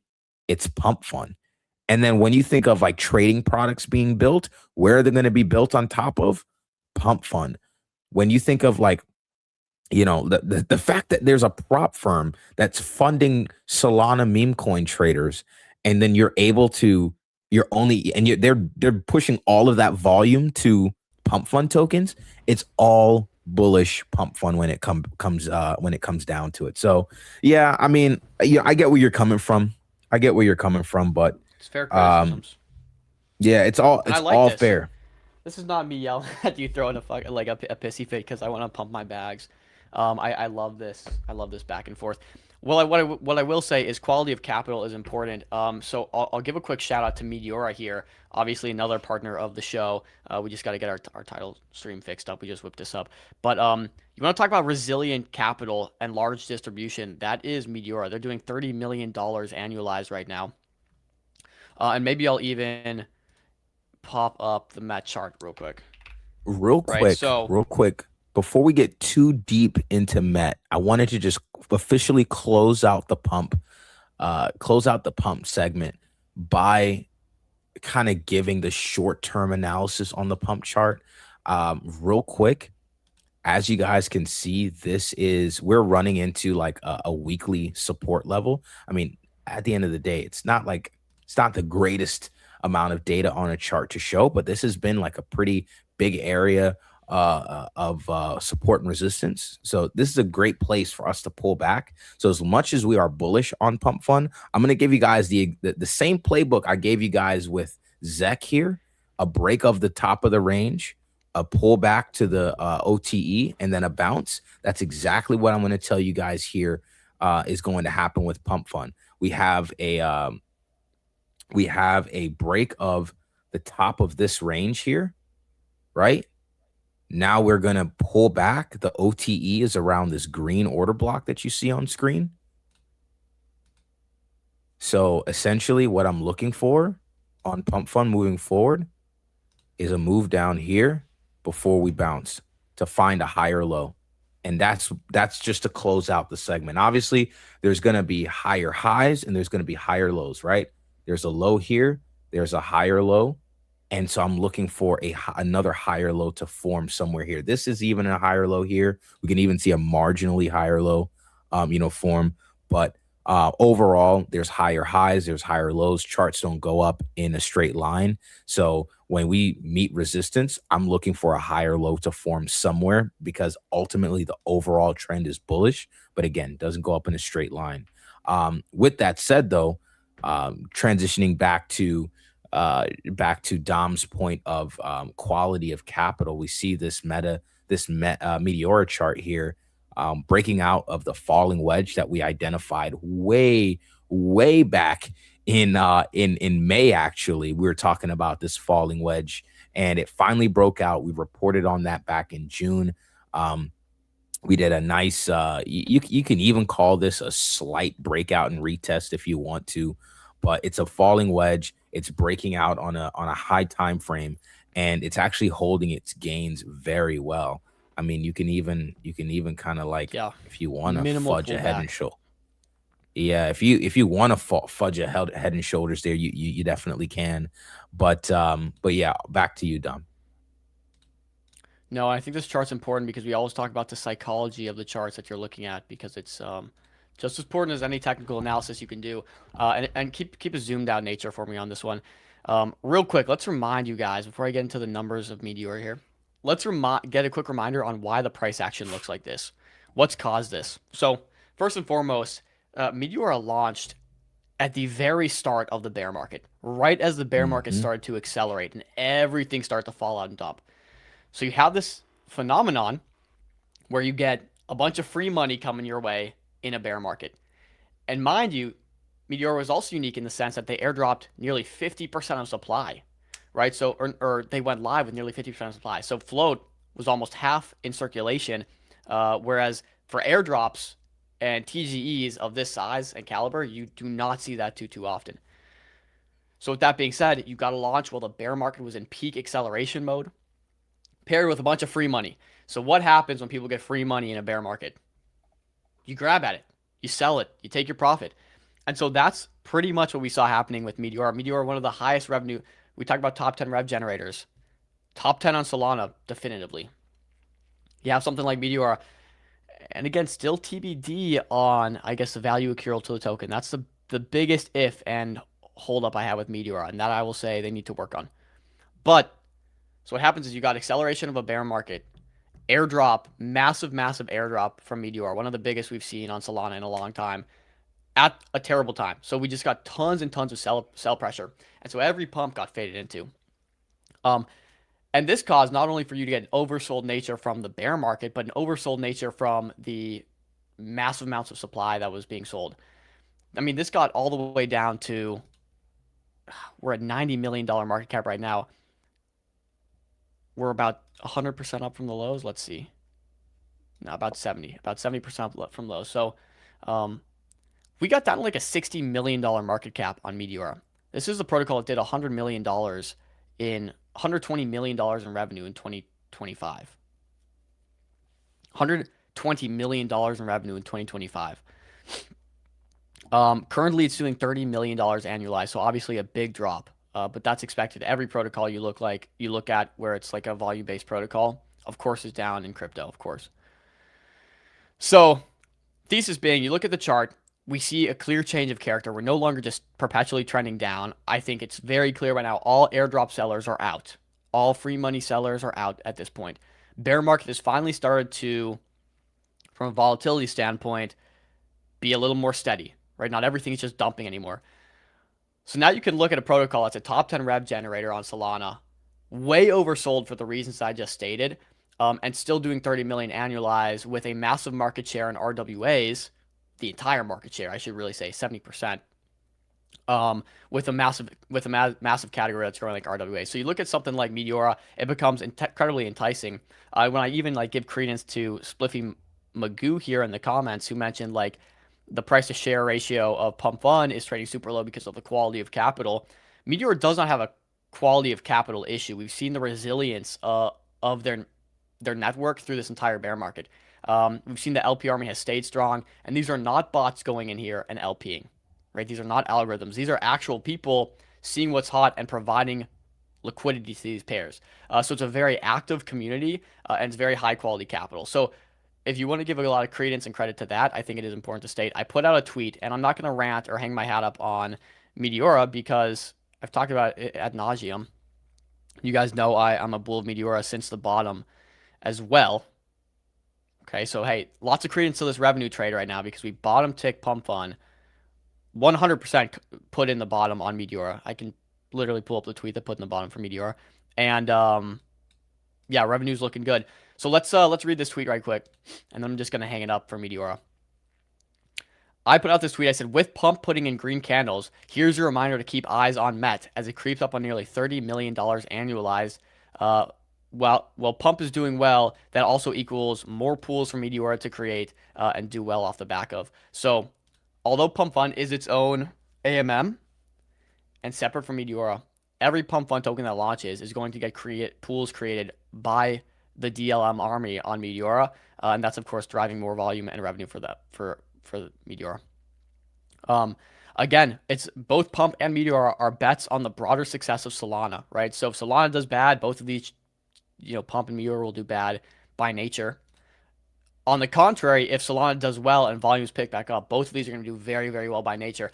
And that's where things get really interesting because we see the revenues have been resilient through the bear market, but they increase so much in a bull market where you see this 30 million go back to $100+ million annualized. You see Pump Funds 240 million annualized go to $1 billion annualized, right? And so you see these multiples kind of become much more enticing. So even if as a token price goes up, it still becomes a better trade based on revenues.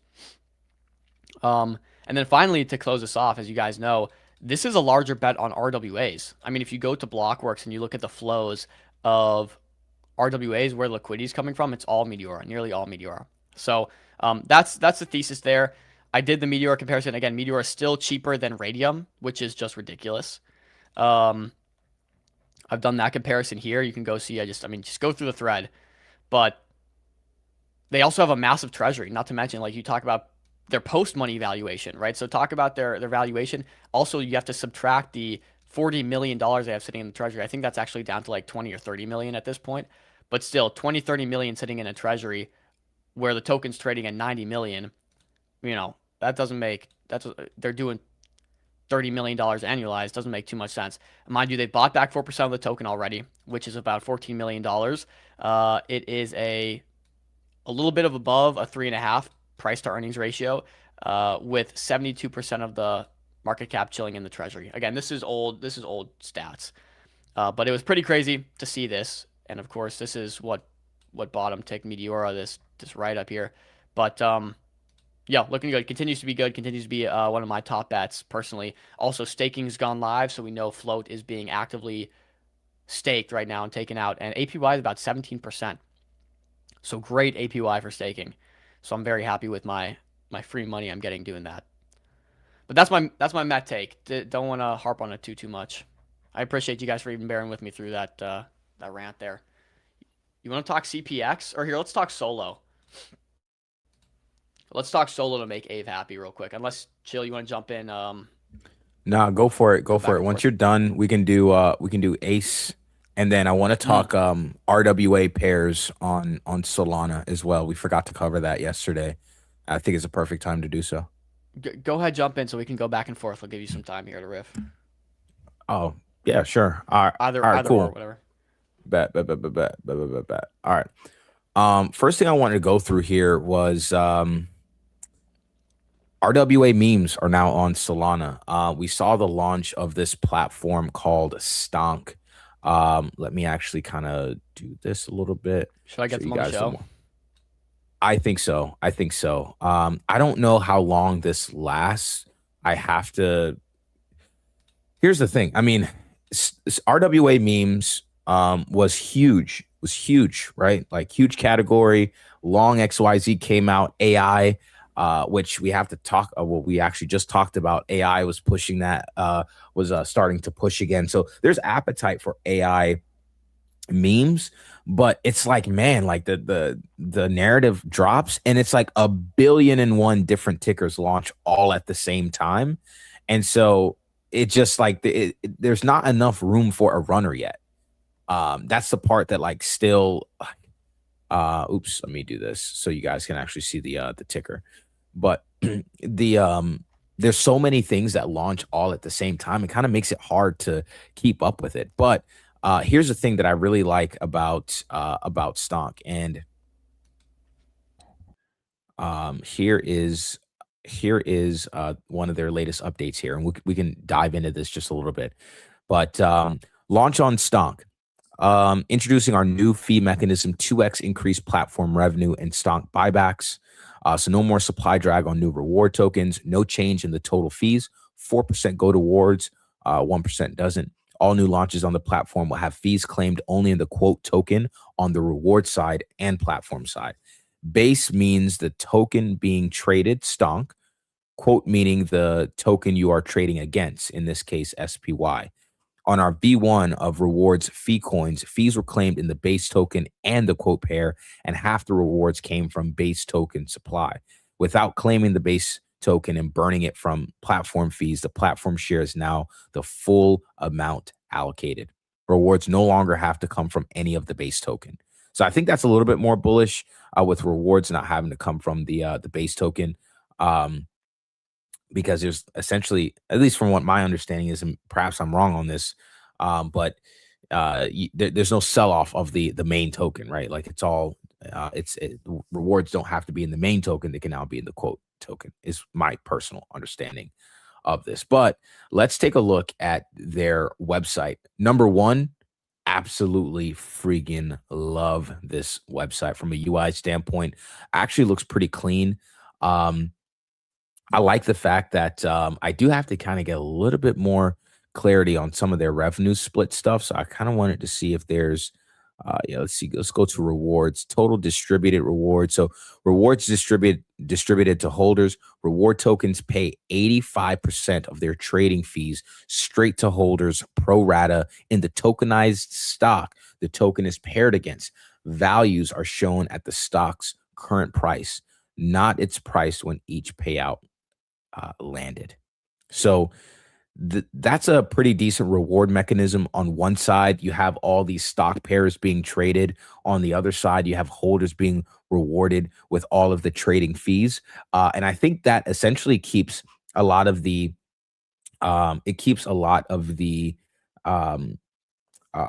capital in the ecosystem. Number one, it prevents selling of the main token, right? So you see a lot of Froge distribution going on here. So obviously, if Froge was the reward token, then obviously there's going to be a bit of sell pressure on the token. So the fact that it's rewarded in stock, I think that's also pretty bullish as well. Essentially, your meme coin bags can help you build up a bag of a stock position. So I think that's really nice. I think that's awesome.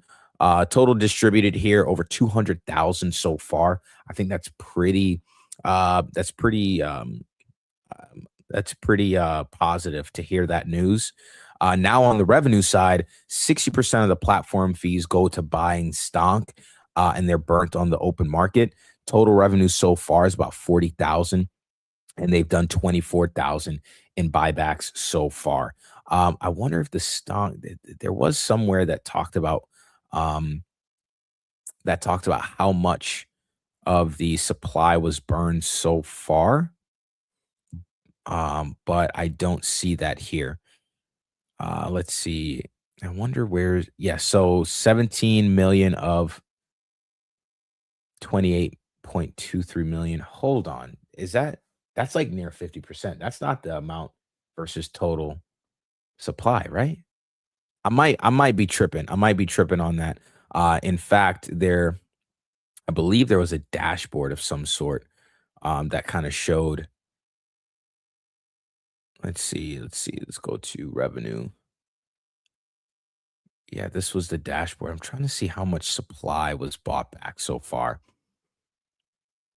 I want to see how much supply was bought back so far. I can't track that down right now, but essentially you guys get the point. It's RWA memes. You have tokens paired with stock, and it rewards holders in the form of the stock token, the on-chain stock token. So I think that's bullish. I think that's a nice little trend. But the age-old thing continues to be when it comes to these stock pairs, when it comes to these new launch pads, there needs to be a runner. And I really wish that the space can kind of get away with, let's launch this token launch pad. Let's launch this token launch pad. Bro, let's launch some experiments, man. Let's launch some products. Let's launch something that looks exciting, that's new. When it was like, SZR, V4 hooks, that stuff is nice. That stuff is exciting. RWA memes, that's exciting as well. But I need something else built on top of it. Like, let's get a new DeFi primitive going. I'm really excited to see what becomes of that. So there's that. What else we got? I think there was also, let me see if there's any updates on the pool.trade side, by the way. No updates. What about V4? We got V4 on tomorrow. So pumped quite a bit today. Really has it. Let me check here. I think it's about 100% up from where it bottomed, but again, it's after a large dip to like 1 million market cap. So no, it hasn't. Look at the chart here. Hasn't pumped as much. Now, I will say this is pretty bullish accumulation, if you ask me. This is really, really, really bullish accumulation on the chart. Here's the thing. I really want to talk to the team first to kind of get a sense of, what they're trying to build, what they're doing. I think that'll be a very, very exciting interview. The thing here, though, is what are their plans? What's their background? What do they have coming up that's really exciting? I saw that they partnered with like Aeon Network. So I also want to get an idea of what that looks like. I wanted to get an idea of what that looks like as well. Ooh, motion on the bullpen side. I just want to get a little idea of that. Now, hear me out. I might pre-bid this because here's the thing. You guys know exactly how I operate with these charts, man. I mean, you guys should know that by now. Take a look at this. We have some nice accumulation happening between 2 mil and call it like 1 mil. Between 1 and 2 million market cap. This has been consolidating for almost a full week. And in my opinion, because originally the concern was about the team. If this team really wanted to do something that was, in any way, shape, or form bad, like they wanted to rug, they wanted to scam or what have you, I feel like they would have done that by now. You know what I mean? It's not It's not like V4 is like the most talked about protocol ever. It's kind of lost its initial hype and its initial kind of traction with the market. But down here, I'm seeing them partner with other people. I'm seeing them work on things. I'm seeing them do some stuff, and I'm like, I really like their positioning here because and then too, I think he might dox on our stream, which would also be a little bit of a bullish thing for me as well. You're not, if you're planning to scam somebody, you're not going to tell them who you are, right? So in some cases, in some cases, in this case, with PO recently, in this, oh dang, yeah, P0. oh yeah, dang, yeah, that is true. But here's the thing. I say all of that to say I can get a vibe. I can get a nice little vibe from how they are on stream. That's number one. Number two, if I do get a good vibe, I actually want to preempt that buy. I'm comfortable buying here because number one, it's been literally ranging for such a long time. I kind of don't want to wait until a fat green candle. That is so crazy. Oh man, Abe the Brave, the comedian. Love it. Yeah, no. I really think that this could potentially just be like a buy. I think, perhaps he could be using MCG as a distribution arm for whatever his plans are. Like maybe he uses the interview as a way to come out and say, yo, here's the team. Here's what we're working on. Bang, bang, bang. I don't really know. But I think I'm comfortable buying here and just kind of waiting. If I die, I die type of vibe. Type. Yeah. Also, man, like stockbrokers chart is just up only. Dude, that's since we've had him on the show. I mean, like you literally like that. It's all about the barrier to entry, bro. It's all about the barrier to entry. It really is. It really is a big thing. I mean, here, you want to just pop up the chart real quick? Yeah, let me hit that. It's an insane chart. It's actually insane. And we had them on at the perfect time. It's during like their only single prolonged dip that they had. And it's just now up only. Jesus. I purposefully haven't looked at this chart. My goodness. You just don't see that in Solana. You just don't see that in Solana. This is nuts, kid. Nuts. Let's look at the dips. When do we have them on? There. What day? Right around there. Right I don't know the exact day, but it's just in general that area. Okay, meaningful dips actually 63%. Okay, 35%, not much. No, there really hasn't been any dips. Yeah, I was trying to see. Yeah, they were on MCG down here. That's for sure. We had them on pre-run. I mean, that's for certain. Dog, we really are all over the place. Y'all know that, right, chat? Like y'all know that, right? We are all over Onchain. We're menaces. Look at this. Your mom here. Hey, this is the value we need. If this goes and rips like crazy, your mom, like, again, we'll remember this. He goes Manser mint today live on Stockbrokers. I'm assuming this is another NFT, maybe one of their curated launches as well. I'm assuming it's like a ERC 404 kind of situation where it's NFT plus token.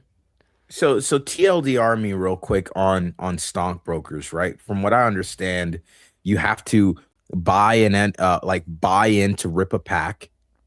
You get an NFT and then you burn that NFT for tokens. Right, and there's a fee as well associated with burning that for the tokens. They're also, what I'm really excited about for stockbrokers, what I like about stockbrokers is they're building out a bunch of different offerings. You got to really think about it like a product suite, right? They're building out a myriad of different offerings for the Robinhood chain. Of course, their first one being a launchpad competitor, lowest hanging fruit. But then I think they're also doing like an AMM. They're also planning to do like lending, borrowing protocols. He named quite a few, and he continues to like name more. So I think like that's kind of the play. One of those doing well is a big bet. Sort of But like yeah, ecosystem around the token type of situation. right, right. But also like yeah, you're right. You have to mint an NFT to get the tokens. You have to redeem the NFT. Um, Holding the NFT also gives you like stocks. You get a share of stocks, I believe, from the fees Wow. that come from minting and redeeming NFTs. Those go back into buying back stocks that are distributed to each stockbroker. So it's a fee to rip a pack to get the NFT. Does that fee get used to buy and burn the token as well? No, I don't know if there's a fee there. I know there's a fee for redeeming the NFT to tokens or vice versa, right? And that is Mm. used to go back to all the holders. You know There's a what? lot of little facets to it, but yeah, generally. There's something here that makes me think that there is like a DeFi angle for anybody out there listening. Is there a way to like combine the, let's call it, I don't want to say like the economics Ponzinomics, of you could something? say it. Yeah. Is there a way to combine the Ponzinomics of something like silver or like or what are some of the other like experiments that launched on Robinhood? There was silver, um there was for a while peas, Fire, silver, peas. fire. Is there a way to like combine the Ponzinomics with that, with the barrier to entry of stockbroker? Like imagine, buying an NFT or ripping a pack to get an NFT to like, and maybe I don't know. I'm trying to like connect it, but I There's think kind of there's some crossover there that would be super powerful. I'm there's just kind too of a smooth brained. crossover. There's kind of a crossover when you think about like Fraud's the mechanism they have with two pools of tokens Yeah. that update every whatever time is, and then the arbitrage bots come and clean it up, and they pay fees to do so. So perpetually you have constant revenue coming back to the protocol, and that is used to then buy back the token. I guess maybe there's a world where you can use that to distribute stocks to a bunch of different NFT holders, and that accrues over time. I don't know. I think there's a lot of like cool iterations around stuff like this, though, to be honest. And I think this is ultimately where we go, where holding on to a token or holding on to an NFT of a platform, the longer you hold, the more valuable it becomes because it accrues revenues, right? So, for example, let's take Meteor, which you were just talking about, right? Let's take away like the whole like Ponzi side, all that stuff. Let's talk about a platform like Meteor or Pump Fund. You have to hold an NFT that represents the ecosystem. Maybe you can burn it like you can stockbrokers or whatever. But over time, a piece of all those fees continues to accrue. So like the longer you hold a token or the longer you hold an NFT, the more value you naturally get over time. And so this incentivizes people to hold. It's not a trivial concept whatsoever. But I wish we would see some more of that, to be honest. Because like naturally, if you think a protocol is going to be sustainable and grow, your ROI, you start thinking in terms of my return on investment is how long I'm going to hold this rather than how much is it going to go up and I'm going to sell for. Or you can double dip.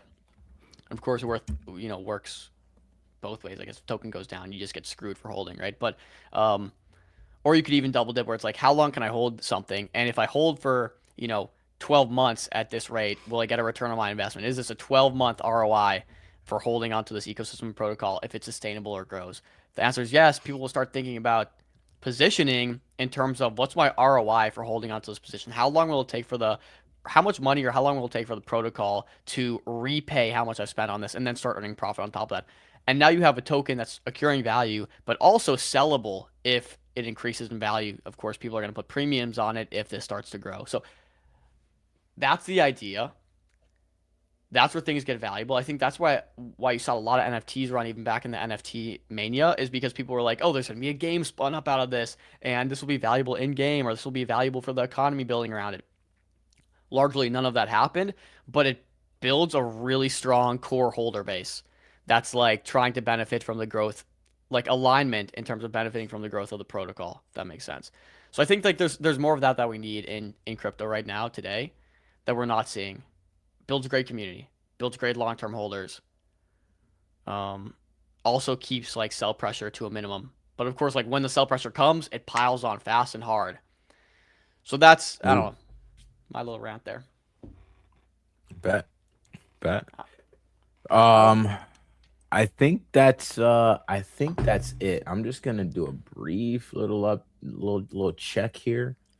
Can we scan through Mechanism. hackathon tokens? I'm still gonna go through CPX and Solomon's update real quick as well, but those shouldn't take too long. Say that again. I'm sorry. Yeah, you're good. Let's check some of the Pump Fund Hackathon winners real quick. I still want to go through that Solomon Labs update as well as the CPX update because they raised, I guess, $500,000. Yeah, I think the best sort of ace round kind of thing that I'm most interested in is TCG. They also announced an ace round, correct? Yes, they did. And I also think I saw somewhere a while ago they said they were gunning for like 7-figure monthly revenue at one point. Yeah, so TCG is one that I'm really looking at. But here's overall just a view. Squire, Dev announced basically a second token, broke through the pivot. Honestly, all this stuff is invalidated, to be honest. Wait, did Dev announce a second token? Yeah. He said it's always Chris been Gilbert? in the I mean, let me see real quick if I can pull up the tweet. Why would he do But that? maybe Why would he do said that? it's always he said it's always been in the white paper. All right, so let's check this out. Oh yeah, and I got one thing to cover, but that we can cover that for Like the I wish these absolute devs final would run thing. some of this stuff by us. It's like, bro, 2-token systems just have not historically worked at all. Unless you can give me any good reason to have a 2-token system that's gonna break the historical narrative, you just shouldn't do it.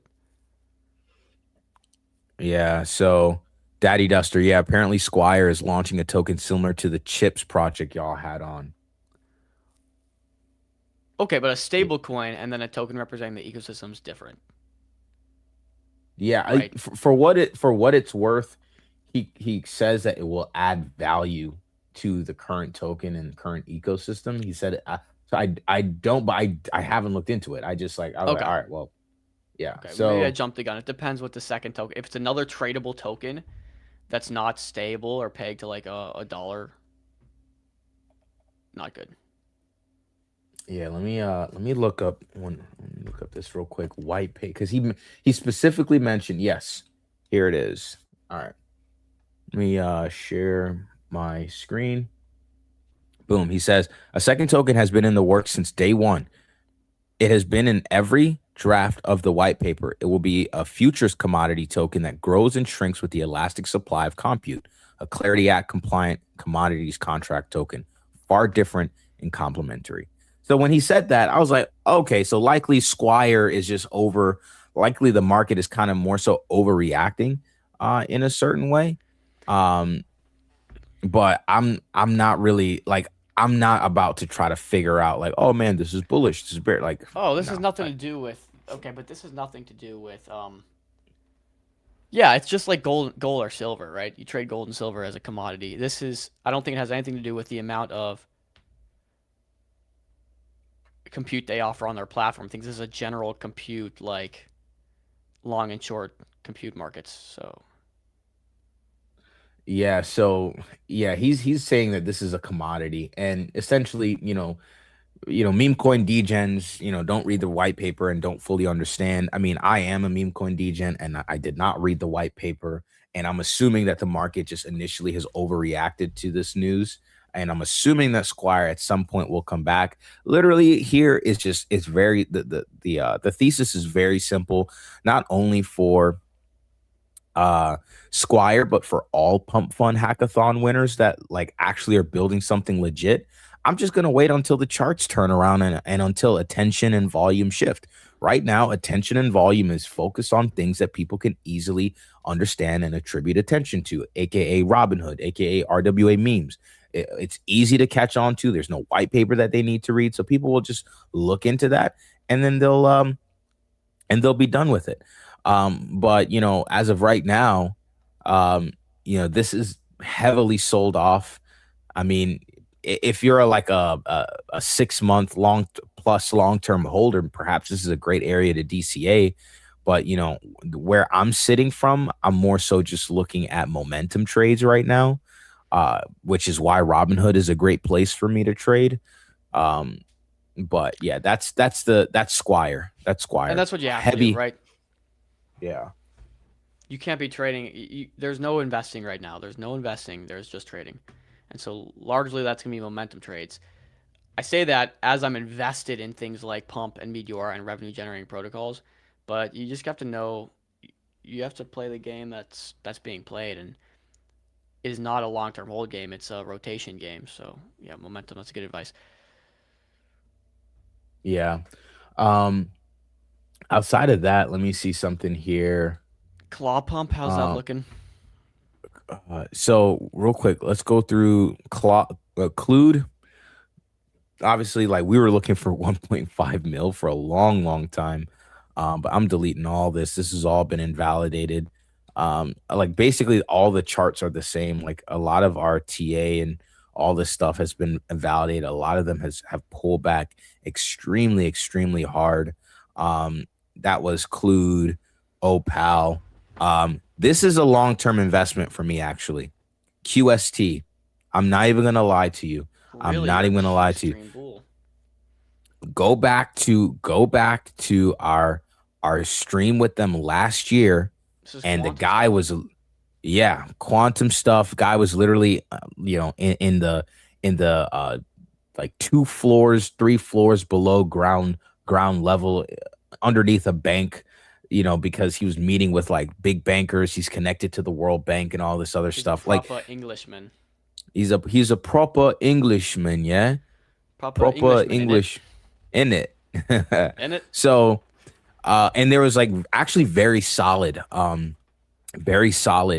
stuff about the utility of the token. But this stuff is gonna this is gonna be such a slow cook. Like you're gonna catch me in 2027, and I'm be like, I told you so. But I'm keeping eyes on that one. This is why I said TCG was really interesting, because as you guys can see, TCG is one of the few charts that haven't really invalidated all of our prior TA. Let me actually look at this. And Gotcha is still really hot. Yeah, and TGC is still a really nice sector. On top of that, we also see cards bouncing as well. On top of that, not only is it in the pivot, but on the fibs, it's actually in deep value. It's actually in deep value territory. So, you know, we have like multiple things just kind of saying that, hey, look, you know, TCG is actually in a great place. We originally called TCG a 1.5 mil market cap before it started. It was like over here. It basically, when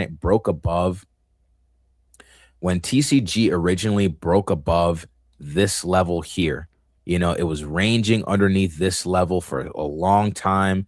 It came back, and like on this back test, that's when we called it. We didn't obviously bottom ticket at 320K, but we got it at like, you know, 1.5 or something like that.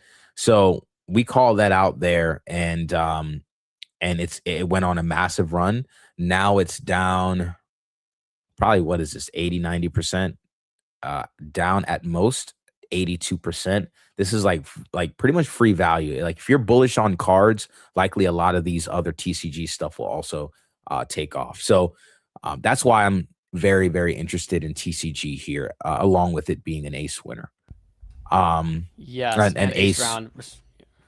There you go, ace round recipient and Pump Fund Hackathon winner. Let me pull up their Twitter real quick just to like skim through it. We'll try to keep it quick. Lots of it is openings. I kind of want a place I can see dedicated updates. This was August 1st, season 1 points plus airdrop. Yeah, see, I would love a consolidated place to get all their updates in. Because I saw somewhere they replied that they were gunning for 7-figure monthly revenue. Which, if that's the case, and they're doing ace rounds, pretty interesting. So yeah, I mean, I like their feed, man. Consistent building, active. Consistent coverage. Yeah, it's active. They haven't missed a beat, even though the price has come back. Real quick, Rodney S., have you guys already discussed the new Uniswap pools and Frongs and Unifrog, etc.? Yes, we have. We discussed that a little bit earlier. We went through all the latest, stuff that we heard from Hayden, from Uniswap, and etc. So yeah, we went through a lot of that stuff earlier. But if you're in the Discord, we could talk about it more there. Or if you're not in the Discord, keep showing up in the chat, Rodney, and we'll be happy to get you in. Moving on to the next thing here, TCG. Let's see. Now, just a note on 3. Obviously, all of our TA here is invalidated. Well, not necessarily absolutely all of it. But what is invalidated is, or what was invalidated was that some of that previous stuff. But this kind of support line is not invalidated so far. Looks like it pumped, rejected. Yeah, okay. Yeah, this is 3. I saw also 3 in my comment section, the founder. Somebody tagged the founder in one of my posts, and the founder basically said, yeah, we're still building. Happy to come on MCG soon to talk about what we're working on. So it seems like they're not affected by price either. That's what he said, man. That's what he said. Absolutely does not want to come on MCG, bro. I've been trying to get this guy for so long. He just dodges me. Well, the people apparently want him on MCG. We have a group chat with him. We have a group chat. I follow up and bump him like every couple of weeks to be like, yo, now's a good time. Well, you know what? Now. Bump following up. If you're a part of the 3 community, tell your founder to come on MCG. But I'm not in the mode of forcing people to come on the show. We know people who come on tends to be bullish. People who don't come on, I tend to fade. But yeah, another call out here. And I'm gonna switch up. I love I'm trying to like something new with my fibs, and I just absolutely kind of dig the green versus all the random colors. Pay AI is another one that I wanted to call out as well. This one's in deep value territory. Like literally, I'm not doing much TA, man. Like nowadays, it's just looking at a measuring tool to identify where on the chart is deep value. You see, saying something is deep value like this is a little bit objective, because you could say it's deep value down here. You can maybe say it's deep value over here after a pullback. But when you pop a fib on, it's very easy. It's very clear to see between the big, bold green letters. That's where you slam a buy in. So if you're bullish on something, you slam buys in at 0.786, 0.886 between those 2 levels, those bottom 2 lines. And right now, PayAI is sitting in there. I would like to think that they're still building. I'm honestly not sure. So I personally am not buying in this area because, again, I'm focused on Robinhood. Volume is there. Right now, I'm not really sure what is going to pop on Solana next, but it is in an area where perhaps it's time to do some research and see if there's something that they're building over there that could potentially push price higher. I just think on Solana, there's just all these questions about, what does a token mean and stuff like that, and that tends to be a drag on price and on momentum.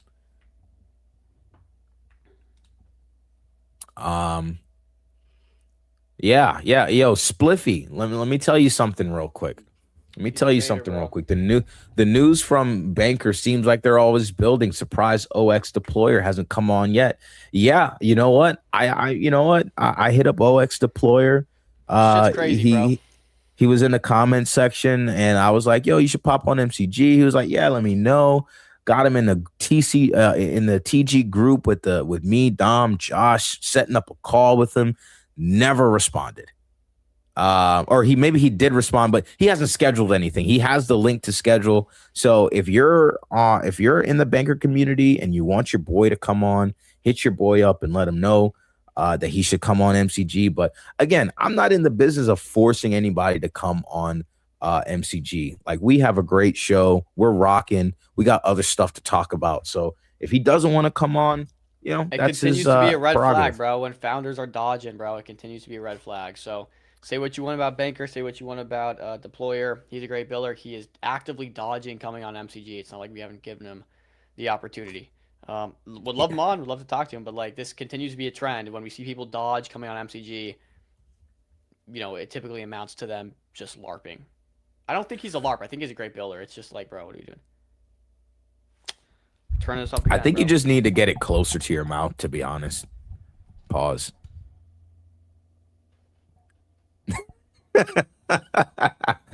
Let's see here. He's been crying on the TL about all the launch pads coming out. Yeah, you know what's crazy, bro? You know, we've experienced it here on MCG where initially like founders fade MCG for whatever reason. Go ahead and test it, Tom. Test. How we sounding, boys? Loud and clear. I have no way to get the to gauge feedback unless okay, I'll tune into the stream actually. But go ahead, keep going. No, you're good. You're loud and clear now. But it does sound better for sure. Yeah, a ton better, bro. Like low key, I'm like lowering down my volume a little bit because I had to max out my volume earlier just to hear you. Okay. No, you're good. You're good. Like y'all let me know if it's too much. No, it's better to be loud on your side and have everyone else adjust. Wow, Frong sending. Hold on, let's take a look at. Take a little bit of a gander. Let's see. Loading. The token I was just telling everybody to sell, by the way, at 15 mil. I told y'all I need more information before I make any moves. Yeah, new all-time highs on the boy. New all-time highs for the homie. Let's go. Cooking. I'm still in. I mean, I've obviously taken a little bit of profits off the table. I mean, we're up like 6x or so. I would be stupid not to take profits. I sold at 2 mil. You sold at 2 mil, RJ. That's rough, kid. All good. More opportunities ahead of us than behind us. So, it is what it is. You're good. Yeah, still not wrong.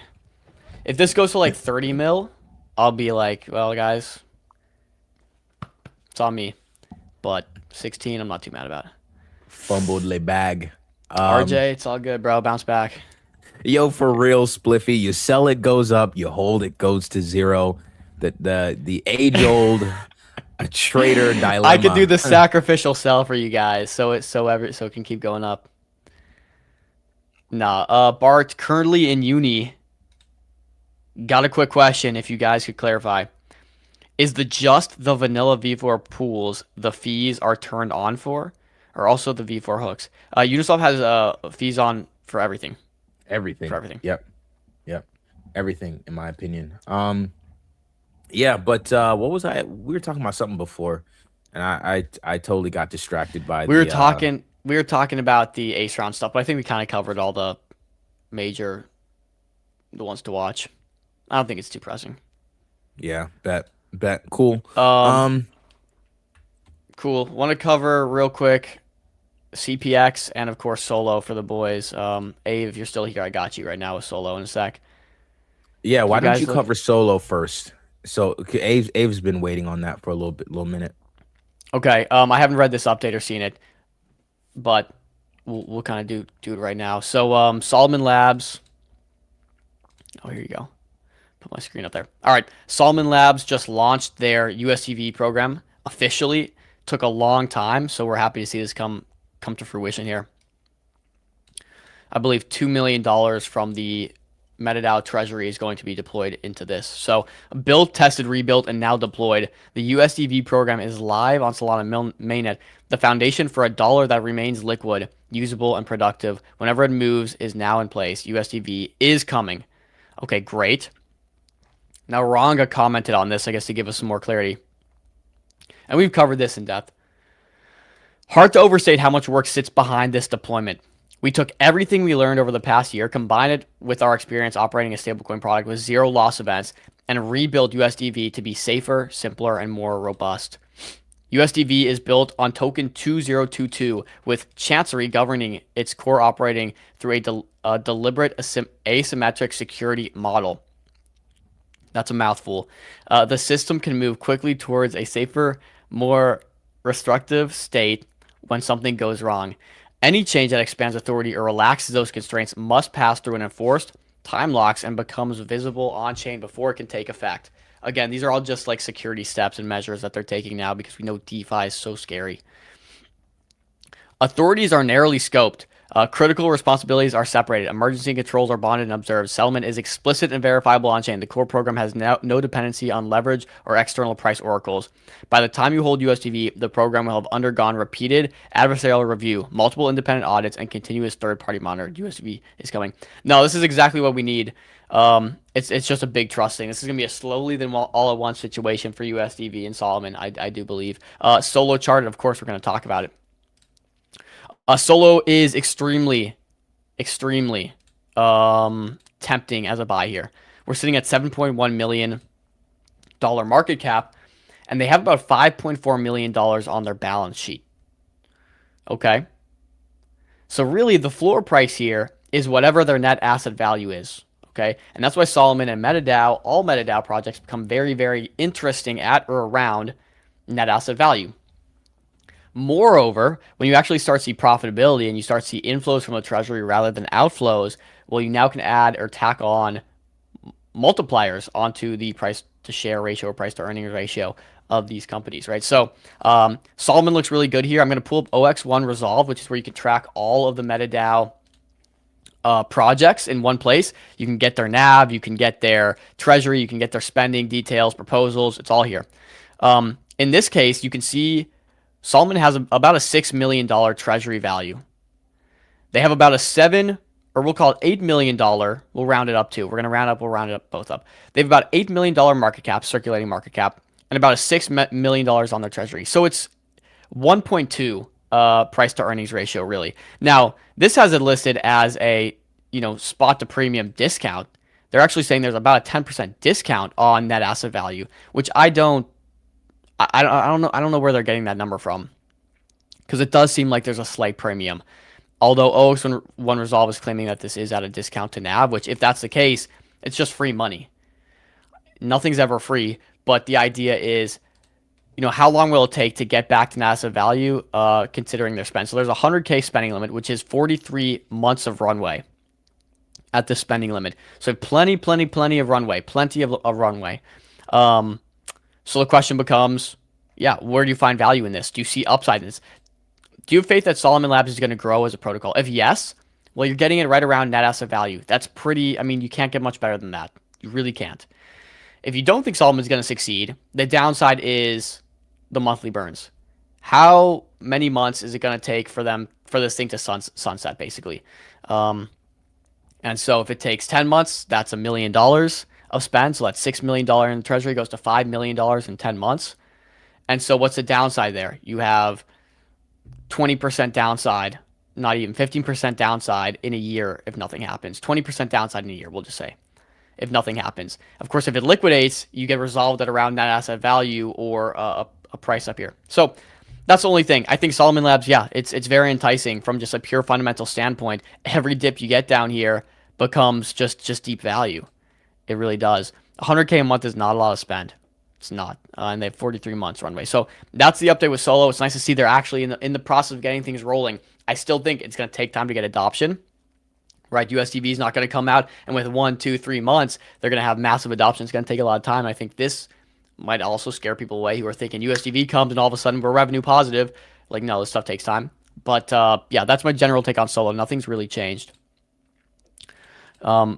Some big players interacting with Solo tweet. I think Solo's a great bet. I think Solo's a great bet. Again, at around net asset value, MetaDAO is really picking up, gaining some traction. MetaDAO's already put $2 million into USDV, so the protocol is actually starting to, it's starting to work. It's got initial test cases on there. They've done a lot of auditing. They've really put in a lot of work to make this thing safe. It's just what kind of big protocols can they get to use USDV? I think they have some big ones in the pipeline.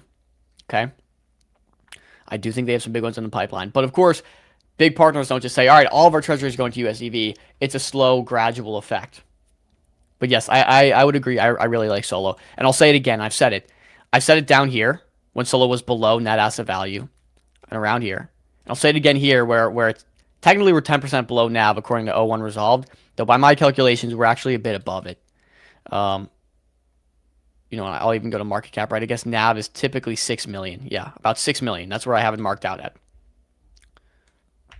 Closer you get to that, the more valuable your position becomes. And of course, every month this goes down from 6 million, it goes down to 100K. Now, of course, from that 6 million though, they're making yield on it. So how much of that 6 million is earning back a portion of that 100K?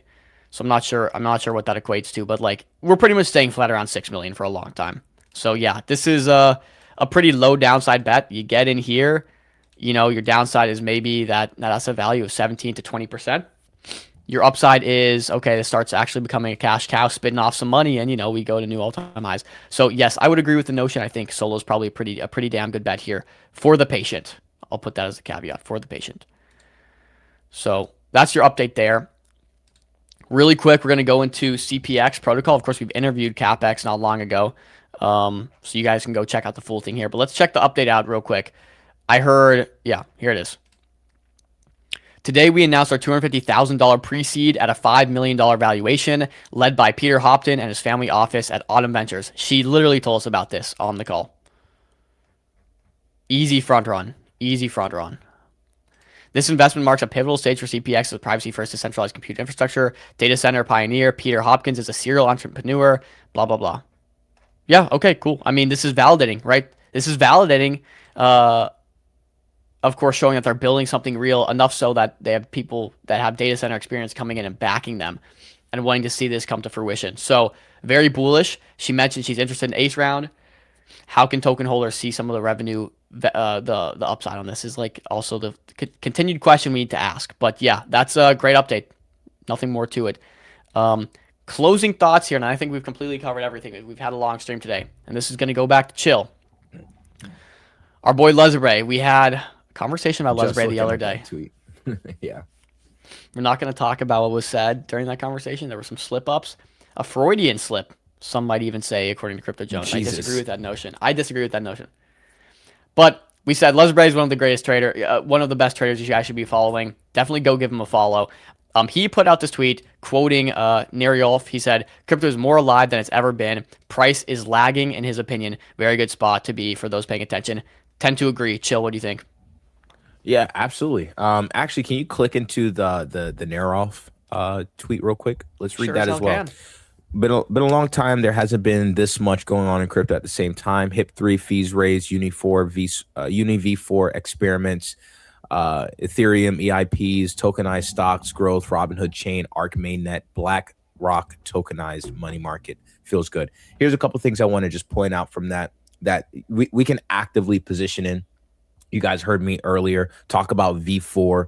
They'll be coming on our show tomorrow. We had some kind of like questions about the team. So initially I kind of shied away after like getting it really early.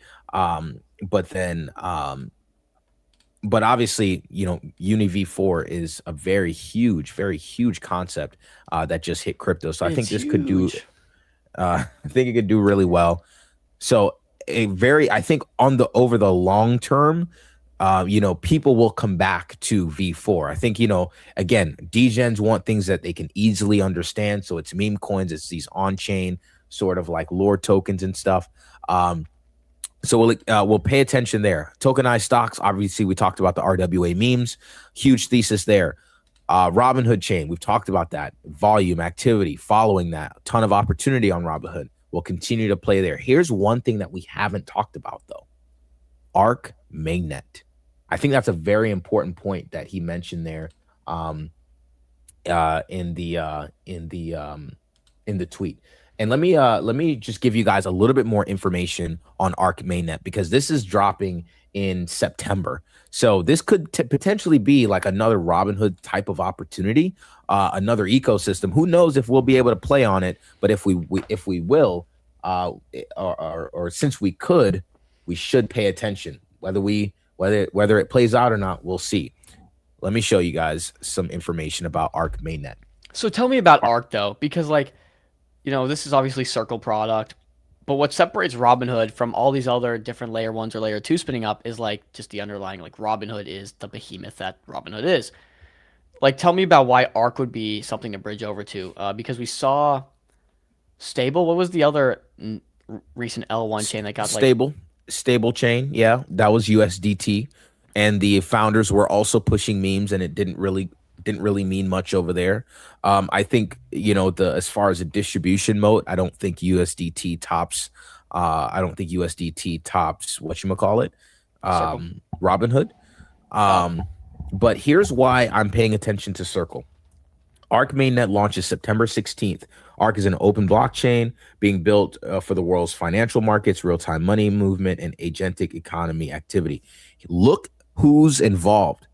Arc's founding validator cohort includes BlackRock, Galaxy, MasterCard, MoneyGram, Visa, along with a host of other names. We have ICE Markets. I don't know who they are, but guaranteed they're good to be in a circle with That's freaking, the NASDAQ.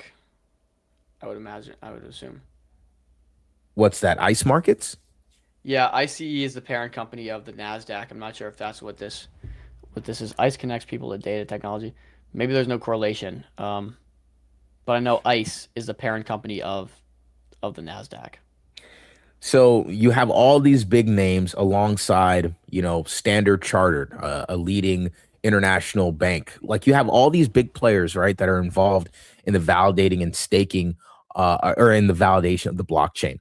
So there's a lot of big players. Again, distribution is key. So obviously, if they want this to do well, they'll be incentivized to make sure that the activity and the adoption of this blockchain is huge. And so, again, Robinhood was bullish because of the distribution. That was retail facing. This is institution facing, but there's still a lot of adoption to be had on this platform because they want to use it for literally everything. They said they're exploring integration spanning tokenized asset settlement, custody, stablecoin access, foreign exchange, repo infrastructure. Let me clarify. ICE is the parent company of the NYSE, New York Stock Exchange, not the NASDAQ. So my apologies there. And they also have been integrating with a lot of top exchanges, payment rails, wallet providers, DeFi protocols like Aave. You have Uniswap is on the list there. Payments, you have Rain cards, major exchanges. You have Binance Wallet, Chainlink, Fireblocks, Kraken, Ledger, MetaMask, Uniswap, Upbit. Right. So these are some big names. These are some big names that are incentivized to make sure that this the launch of this chain does well. And they also make sure that its adoption goes up and to the right, too. So that's why I'm paying attention. Not saying that they'll completely steal the show from Robinhood, but potentially it could be a rotation for us to watch out for in case there's any sort of that opportunity. Because if an early RPC gets leaked for Arc mainnet, your boy will be bridging using all these scammy looking bridges to get there. Yeah, I'm in the same boat as Darth Infernal here. I think it's institutional corpo chain. I don't think we're gonna see much. 1000%. But absolutely. Yeah, no, I think it's corpo chain. But we'll see. TBD. I also will say, like, we've seen massively backed L1s and massively backed protocols by different major L1s or major players that just, like, they kind of do nothing. Largely this came out like the 2017 ICO boom, and some of these ICOs had big backers that just had a bunch of money to throw at nothing, and they just amounted to nothing. So I mean, could be a similar situation. So I'll give you both sides of that equation. Yeah, 100%. I could definitely see it. Just like, all right, cool, corpo chain. Institutions use it, nobody else does. I can absolutely see that. But degens just happen to have a way of just degenning regardless. You know what I mean? Like, Bitcoiners, they loathe meme coin traders. Bitcoiners do. But guess what? When Bitcoin L1 opened up and there became runes, there were NFTs, and we mucked that all up too. So I don't fade the degens, but I see where you guys are coming from. I'm gonna just keep it on the radar. Let's see what becomes of it. If it dies, it dies. But if it does something, I'll be there. Y'all, you heard it here first. Chill, you want to talk about tomorrow's schedule? Chill's off for the rest of the week. It's going to be Josh and myself. But do you want to run us through what we got going on? Currently sneezing. Please take over. Chill's currently sneezing. I'm going to take over. Just relaying that message if you guys didn't get it. But here, let's look through the rest of this week's schedules. We got some bangers coming on. V4 I think is tomorrow. So we got some really good ones. Just you know how it goes. Tune in. We're gonna rip through it.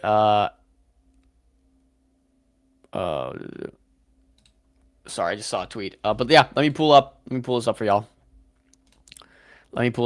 And congratulations on 13.7 live on stream. We hit it. So it's always nice to see. Damn, bro, this is insane. Like, we're just ripping. MCG is just up and to the right.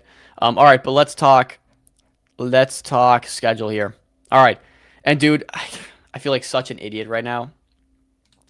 For the longest time, I was thinking Twitter made an update to where I could only see the images. Bro, I just didn't have the freaking thing expanded. I was like struggling for the last couple weeks trying to figure this out. I'm an idiot, dude. Okay. Nonetheless, Thursdays tomorrow. We got DRV, we got Derived coming on talking options. Really interesting conversation because I know Lighter is getting into options right about now. A lot of people are focusing on this, of course, with options are the choice for institutions. Institutions are not going to really trade perps. It's much more of a retail adopted thing. Options will still be largely the choice for institutions. So we see Lighters heading into that direction. It will be an interesting conversation tomorrow with K-Set back from DRV again. She was great the first time. Then we have at 1:15 V4 with Programmable talking through that. And then capping it off, potentially Sunrise coming on. We have Rashid coming on talking through the Sunrise TTO launch, which is going live soon. You know, Take-Two is the parent company behind GTA 6 and many of the other big games you know today, and that's launching tomorrow on Sunrise, so that'll be pretty cool. Friday, we have Uru coming on. Uru is going crazy. This will be a pretty cool one to have, which is Spoobs. And we also have another 1:15 guest. We might also have another guest at 2 p.m. for Friday, a MetaDAO Futardio launch that's going live Friday. So tap in, boys. You know, as always, we're here. We're grinding, putting in the work. We appreciate y'all, because it wouldn't be possible without you guys or our sponsors at MetaDAO and Meteora. So we give so much love to them. And again, like, just goes back to humbling ourselves a little bit and reminding ourselves that none of this would be possible if it wasn't for all the support we get every single day. This is not a one-man show by any means. I'm grateful for Chill and Josh, all they do. So, guys, we appreciate you so much. Again, shout out MetaDAO. If you're looking to raise, go raise on MetaDAO. It's the best place to raise. It gives real ownership to people. Liquid funds and VCs are finding this as a better option. Outcomes have proven themselves. Over $45 million raised. And as a trader, we talked through Solomon Labs today. You actually have real underlying value, IP rights, treasury rights, revenue flow rights as holders of these projects. So MetaDAO is just doing it better, more transparently than anybody else right now. And of course, Meteora, the people that made it all possible. We're going to fix up the bottom of the screen. We appreciate Meteora so much. If you want to LP or learn how to LP, join the LP Army Discord. They'll teach you how to do it. As always, with love, boys, we appreciate y'all. Appreciate y'all. Live on stream, 13.7K. Woo-wee. Appreciate y'all. Hey, y'all know where to hit us at. See y'all on the timeline. See you in the Discord. Deuces, brother.